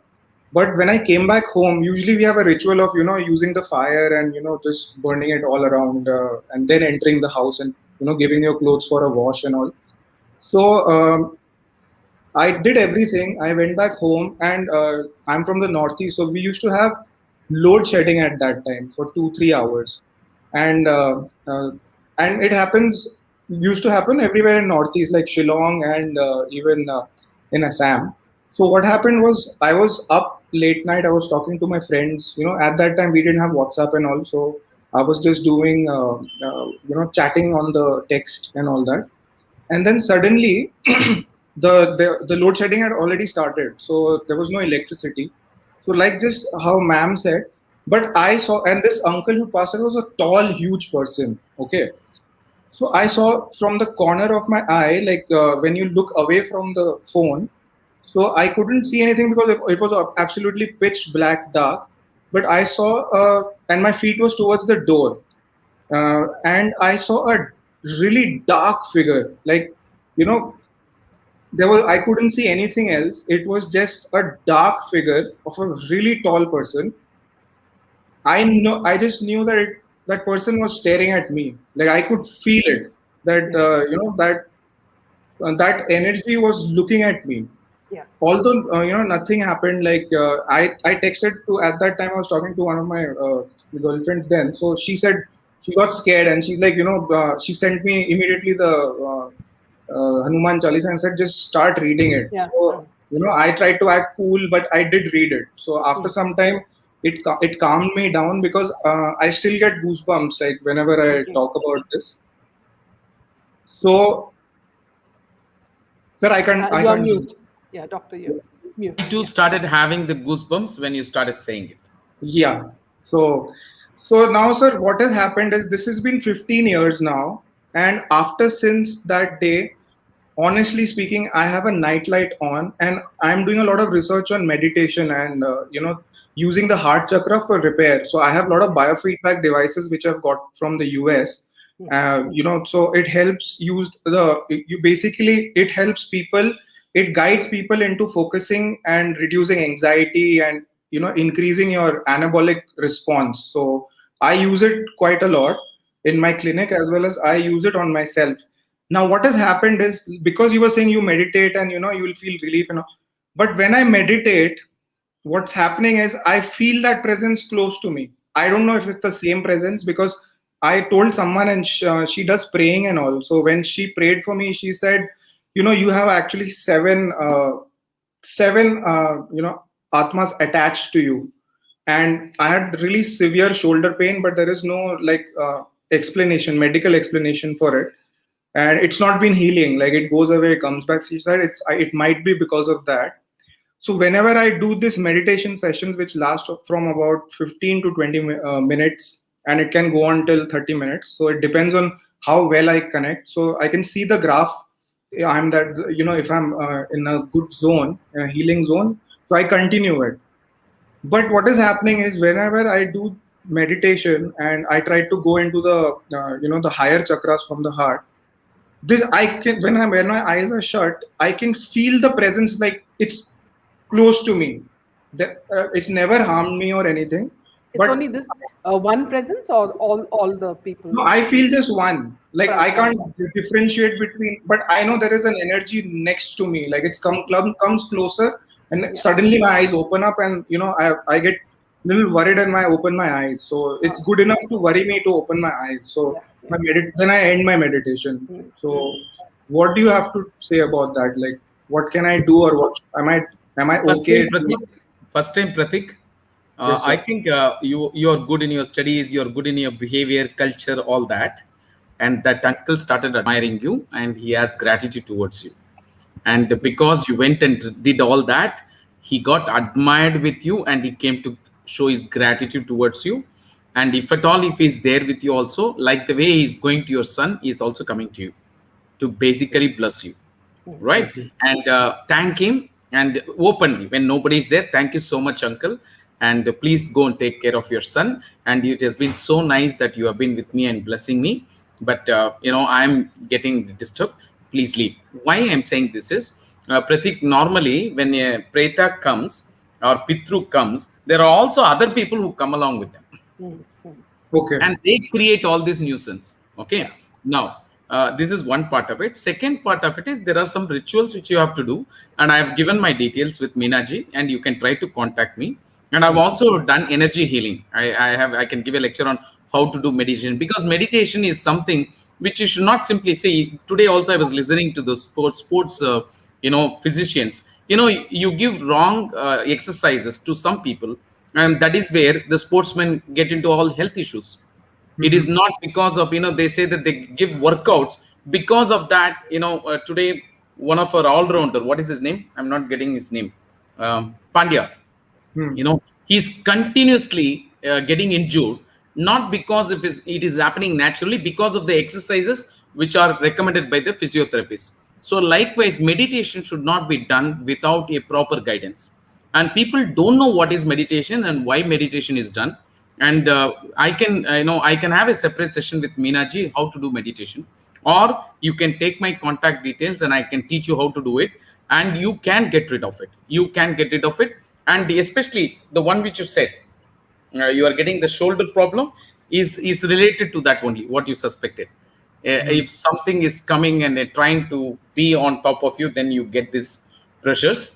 And there are some things which I don't want to tell openly, because already yesterday I was tweeted, and I was literally trolled, saying that I'm a fraud, I'm a Nityananda, and all this stuff. So I don't want to give any remedies here, but doctor, just like you are trolled, I'm always trolled. Yes, on I know. On Twitter, because I am a follower of Nityananda Swamiji. But I know myself so well, I don't give in to their pressure. No, I have to say something, like lot of people think they know a lot of science, and they think what they see, is believing, but they don't realize that the electromagnetic energy coming from the sun, basically vision, is that thing is bouncing back to your brain. It's only 1% of the spectrum that comes. So there is another 99% that people don't know about. Exactly. And they think that 1%, nobody will pass at 1%, but when it comes to vision and seeing and believing, they'll take 1% and they'll think that, that is that's reality. And I think stop observation.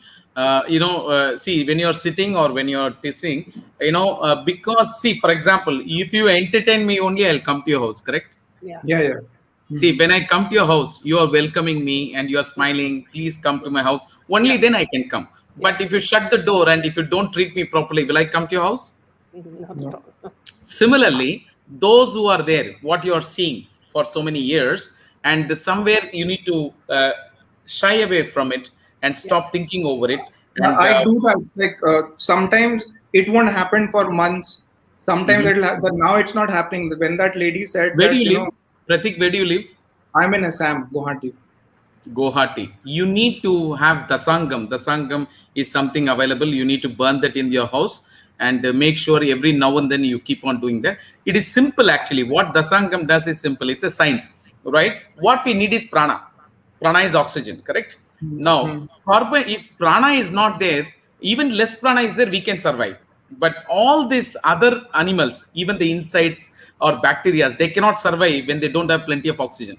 The minute you fire this, there is so much of carbon dioxide, they don't have enough prana and they all die. And that is how you need to have this dasangam burnt in your house, shown in every part of the house. That can be of one remedy. Otherwise, you can personally contact me, then we can find out some solution for you. Sure, sir. But not to be worried.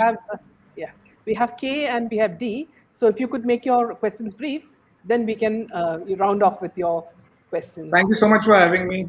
Good night. Thank you, Pratik. Thank you. Thank you. Good night. Thank you. Good night.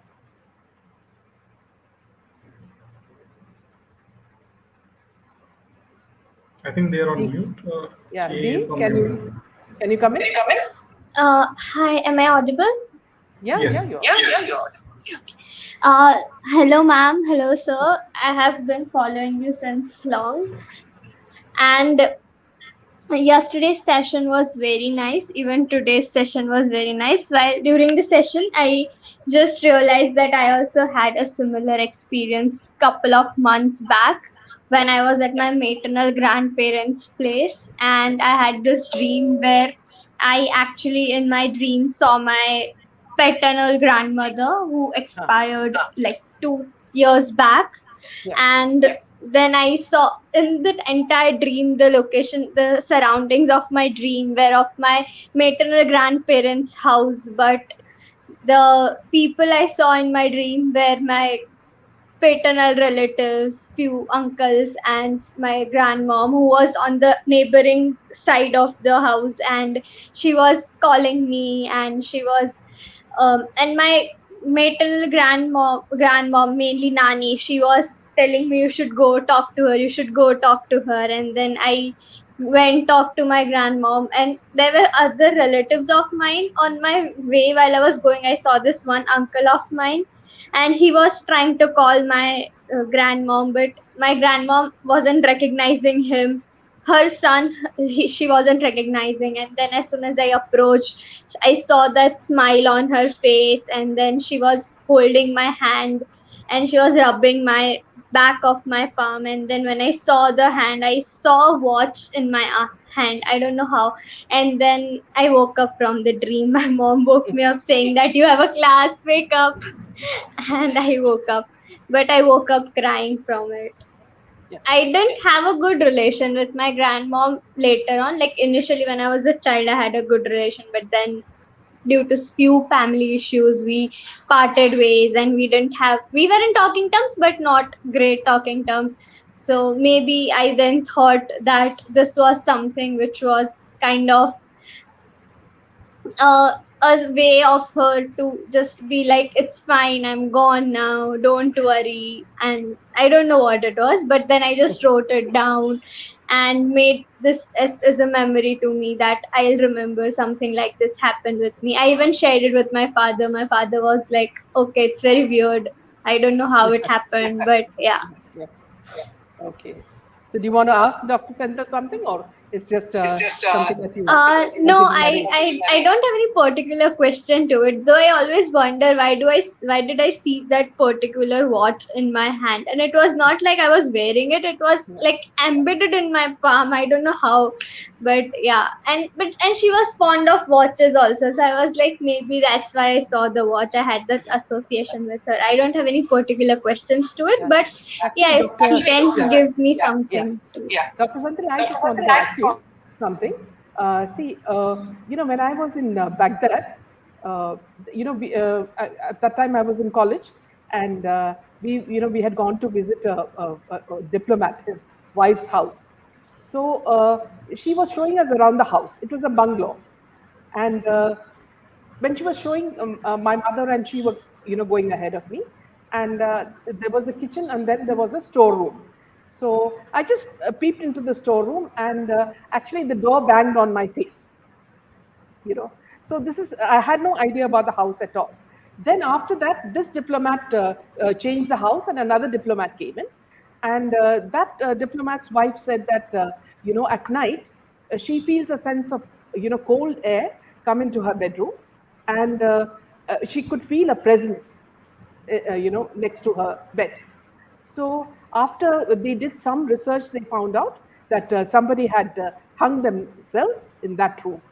So that was very weird. I mean, I didn't know that before. So that was kind of weird, doctor.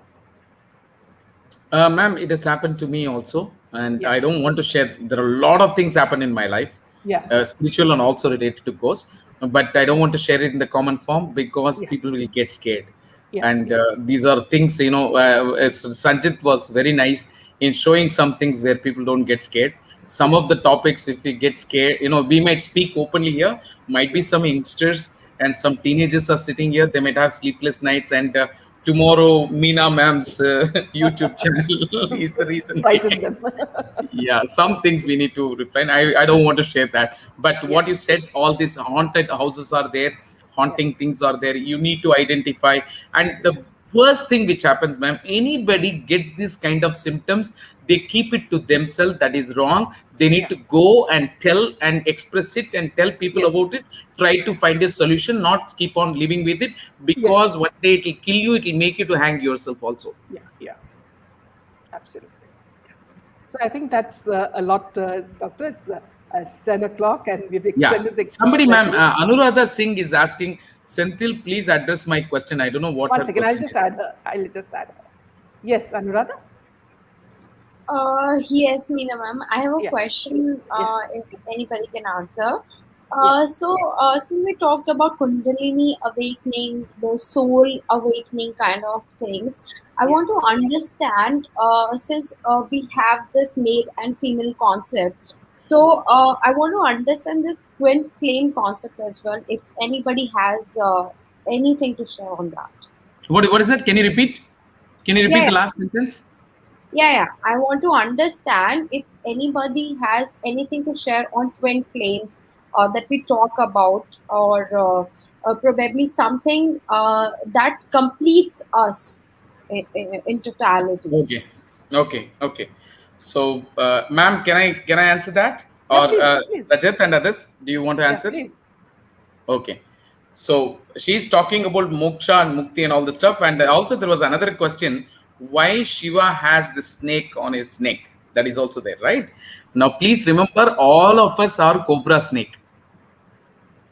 The soul is in the form of cobra snake, and it is sleeping near the coccyx area, which is Mooladhara, with 3.6 coiled circle form. It is sleeping. That we call it as Kundalini. And it has two nostrils, and which are connected from the Mooladhara to the nose, which we call it as Ida and Pingala.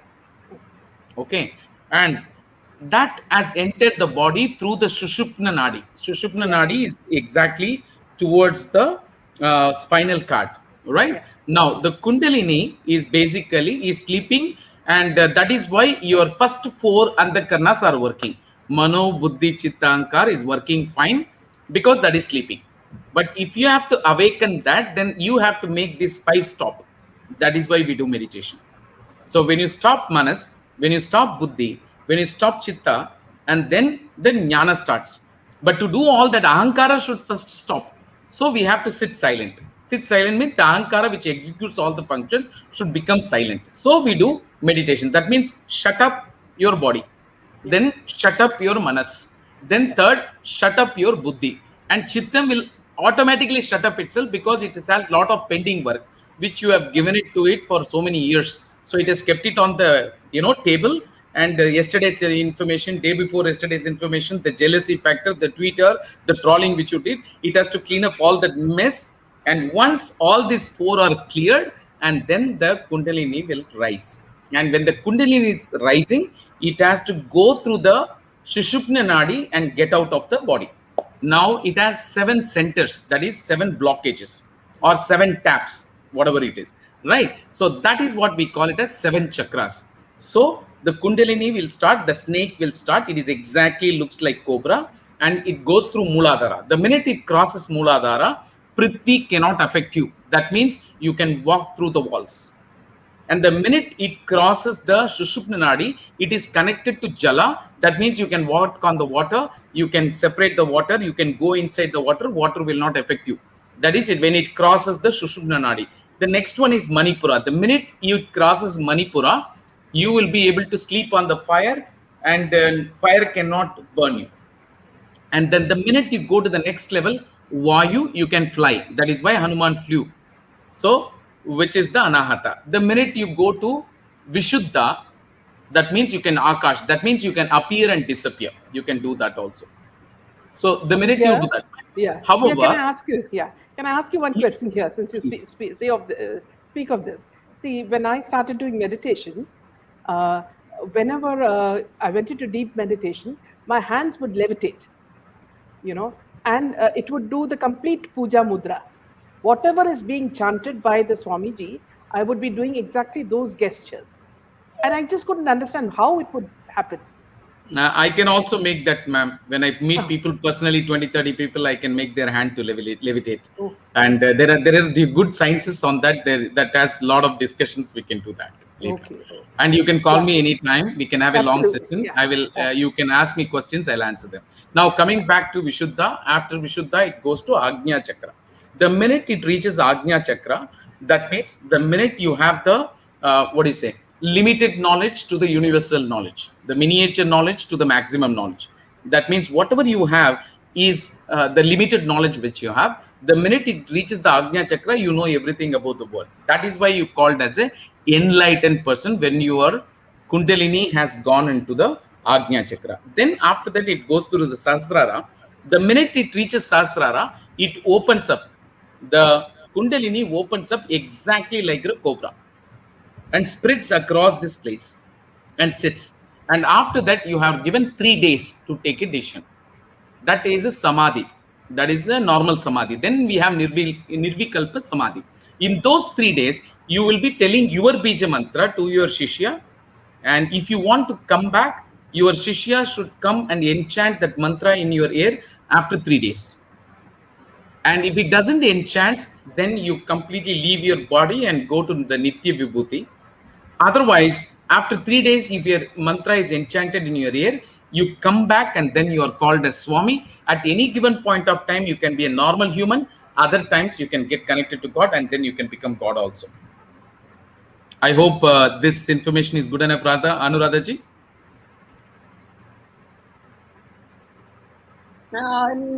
Actually, I didn't understand much of what I was looking forward to. Sanjat, would you also like to say something? Because everybody is asking why Sanjat is so quiet. So, we got a treasure trove. See, the purpose of our sessions was actually opening up questions and looking for answers and seeking for answers. Yeah. Yes, and Dr. Senthil is a godsend as the sent for us for this session. It has been such a beautiful session. And so clear, the clarity is so much. Yes. So we would have some future sessions in detail after discussion. You will become a part of our family, Doctor. Anytime, Sanjat. Meena ji, I've been longing for it. Yesterday, I was feeling so bad because I wanted to do so much for the country, so much for a religion, so much for things. And when I try to bring people together, I want to talk to nice to everybody. There is devil in everybody. There is also God in everybody, divinity in everybody. So I tried to do that, but the divinity was so strong. Devil was so strong. Everybody targeted me, and they wanted to say that I'm such a bad person. I'm like Nityananda. They tried my level best to make me. So yesterday, to be very honest, I was feeling so bad that then I decided I should not go to any channels. Let me continue my work, and you won't believe it. Suddenly, your message came. Pogat sent me a message. Come online with me, and then I saw this program which you had conducted. And today, I was like, oh my god! And I'm being honest. More than you, Meena, I wanted to have friendship with Sanjat, and we both relate so much in common. And I'm a crazy reader and studying of what is happening across the globe, Illuminati, the economy, all that. And I see a lot of connectivity between me and Sanjat. I said I should get in touch with, because in this part of the world, I'm talking in general, Sanjat, there are not many people in the world who want to use their brain and intelligence or study. Absolutely, yeah. Very rarely you will find. And also when I see you and Jaydev talking to each other, right? I see the beauty today. See, the minute you came to know somebody has some knowledge, you withdraw yourself, you allow that. Exactly. We want to be sure. That's the beauty. That is what happens with knowledgeable people. You don't feel jealousy about somebody. See, for example, Sajid, you won't believe it. I was so carefully listening to your Illuminati session because I'll tell you why. There are a lot of things I knew, but when I go through your study, it adds up to my library. There are some things which might be missing out. I got a lot of information. Similarly, Meena ma'am, when you are going through session with Deepti Pinath, I love it. And because psychology, I've done 4 years psychology, the best part of it is towards the end, you will not have any conclusion. And you will not say, this is what I feel about it. There is no discussion, there is no argument. That's so beautiful. It's icing on the cake because you leave it to others. You decide what you want to think about it. It's so beautiful. There are no controversies, that's so beautiful. And the way you guys are conducting, my only request to you guys is, make sure, Meena ma'am, in your channel, especially in the chat mode, you don't allow people to abuse each other. The reason is, even in SSRN movement, there are a lot of educated people who want to go away from it. Even yesterday, I thought many a times, should I stick on to it? Why do I need this? Can I have my own battle? Because unnecessarily, you are coming from different backgrounds, you're being judged, and they want to make sure to project you as a bad person. And that is the reason a lot of educated people want to stay away from this. But if you can, we people are looking for channels like you, ma'am. But always make sure that you have some moderators looking at what is happening in the chat. Anybody using one abusive word, don't actually Jaydev does that. Jaydev does that very. Thank you, Jaydev. Thank you so much. Doctor, I wanted to tell you one thing just before we wind up. When people were saying that, see, you're Nityananda, let me tell you something, doctor. See, I was not a very spiritual person. My husband wanted to meet Swamiji, and he said that, can we go and meet him? And we went there. And it is after I started going to his ashram that I realized the power of Lord Shiva. And I started getting levitation. And I also understood that there's no need for losing your temper. All your emotions can be, soothed down. And you can listen to people intelligently and maturely without getting angry. So all these things came. And we all know that, Swamiji was maligned and forced to leave the country. And the forces that were working on him were very powerful forces, like the Vatican forces, because he, in his region, he had stopped conversion, and there were many forces that were working against him. No, Meenaji, that's not the reason. Please listen to this. We have secret literatures. There are secret literatures, right? And in that secret literatures, the most important one is Agamas. Agamas. Agamas give the highest science of the world. Which can eliminate every normal science. And that literature is in 4 crore verses. 4 crore verses. And Nityananda has got access to it. And he is doing the translation of that. It is like greatest wealth on the planet Earth. Yes. And might be somebody else also has it. And Nityananda got access of that. He's doing the translation. He's experimenting on it, and he's doing something on it. And I'm sure these agamas, if it is effectively used, if all the literature comes out, if it is translated properly, this is going to be the greatest science and greatest blessing on the for the planet In the Earth. world. Yes, absolutely. That's why they will be attacking him. Yeah. And they will doctor, attack when him you also. say, when you said that you are being attacked, Sanjat also knows. I mean, how much we are attacked. In every sphere. I'll tell you a very simple incident without quoting the name. In the morning, I just praised somebody because that person was not seen for a long time on YouTube, and I said, "Oh, thank God, she's back." Anyway, viewers, she's back. So, you won't believe it. In the evening, she was on her channel abusing me. And I said, "My God, what is happening?" And then I said, "Okay, she's old. I mean, it's okay." I just dismissed it. So in this world, doctor, we have to face both the dark forces and the dharmic forces. So Minaji, there is something which I want to tell you. Yeah.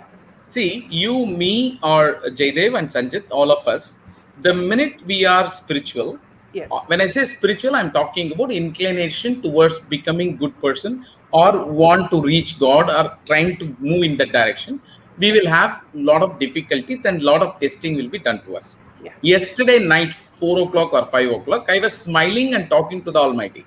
Yeah. So I said, first time in my 52 years of my life, you are testing me to the core whether I'll get angry. And I said, God, I passed the exam. I did not get angry. I did not abuse anybody. How much ever they tried to make me angry, how much ever they tried to. And you won't believe it, in one channel, there are 50, 60 people abusing me. They're waiting for me and I'm listening to them. You won't believe it. I clicked on the video link and I went and represented myself, stood alone and faced all that attack. And I was smiling and I was talking. And towards the end, I said, wow, because there cannot be a better spiritual progression than this. Means when they're abusing you, attacking you, using all the bad words, still you should not lose your temper and you should have patience. And the last 2 days have been fantastic progress in my spiritual journey, because I was like, man, I was a short-tempered guy and I used to get angry so much. Today, so much change. Thank you so much, God. You tested me. Absolutely. Sanjat, you want to say something? Yes. See, I'm grateful to Dr. Shentil to come and actually spend so much of time here, number one. Number two, whenever we started, me and Meena ma'am and Meena, we always discuss that the viewers have to keep an open mind. They should not trust us blindly. We are not some messiahs or prophets that we are blurting out some world facts which they have to abide by it. They don't have to abide by it. We put across our views, our knowledge, and our perception. They are free to go back, check it out, and if they wish, they want to believe, they believe it. They don't want to believe it, they don't believe it. And other thing is about abusing. Yes, Jayadev has a very clandestine operation going on, which works very fast. Within seconds, he removes the people who start abusing. So kudos to Jayadev. And before we leave, I would share one screenshot which Dr. Shentil was talking, and I think viewers should go and check out why it is there. I was talking about this Cabal or elite actually using these forces and these symbols. So let us see if they're really using that or not, and where do we see it? Yeah. One example, one brief example. Minaji, before he's showing, I want to share with you something. I don't have any intention of opening my own channel, and I don't have any agenda. I don't have time, and I would come to your channel, some channels where you guys are putting effort.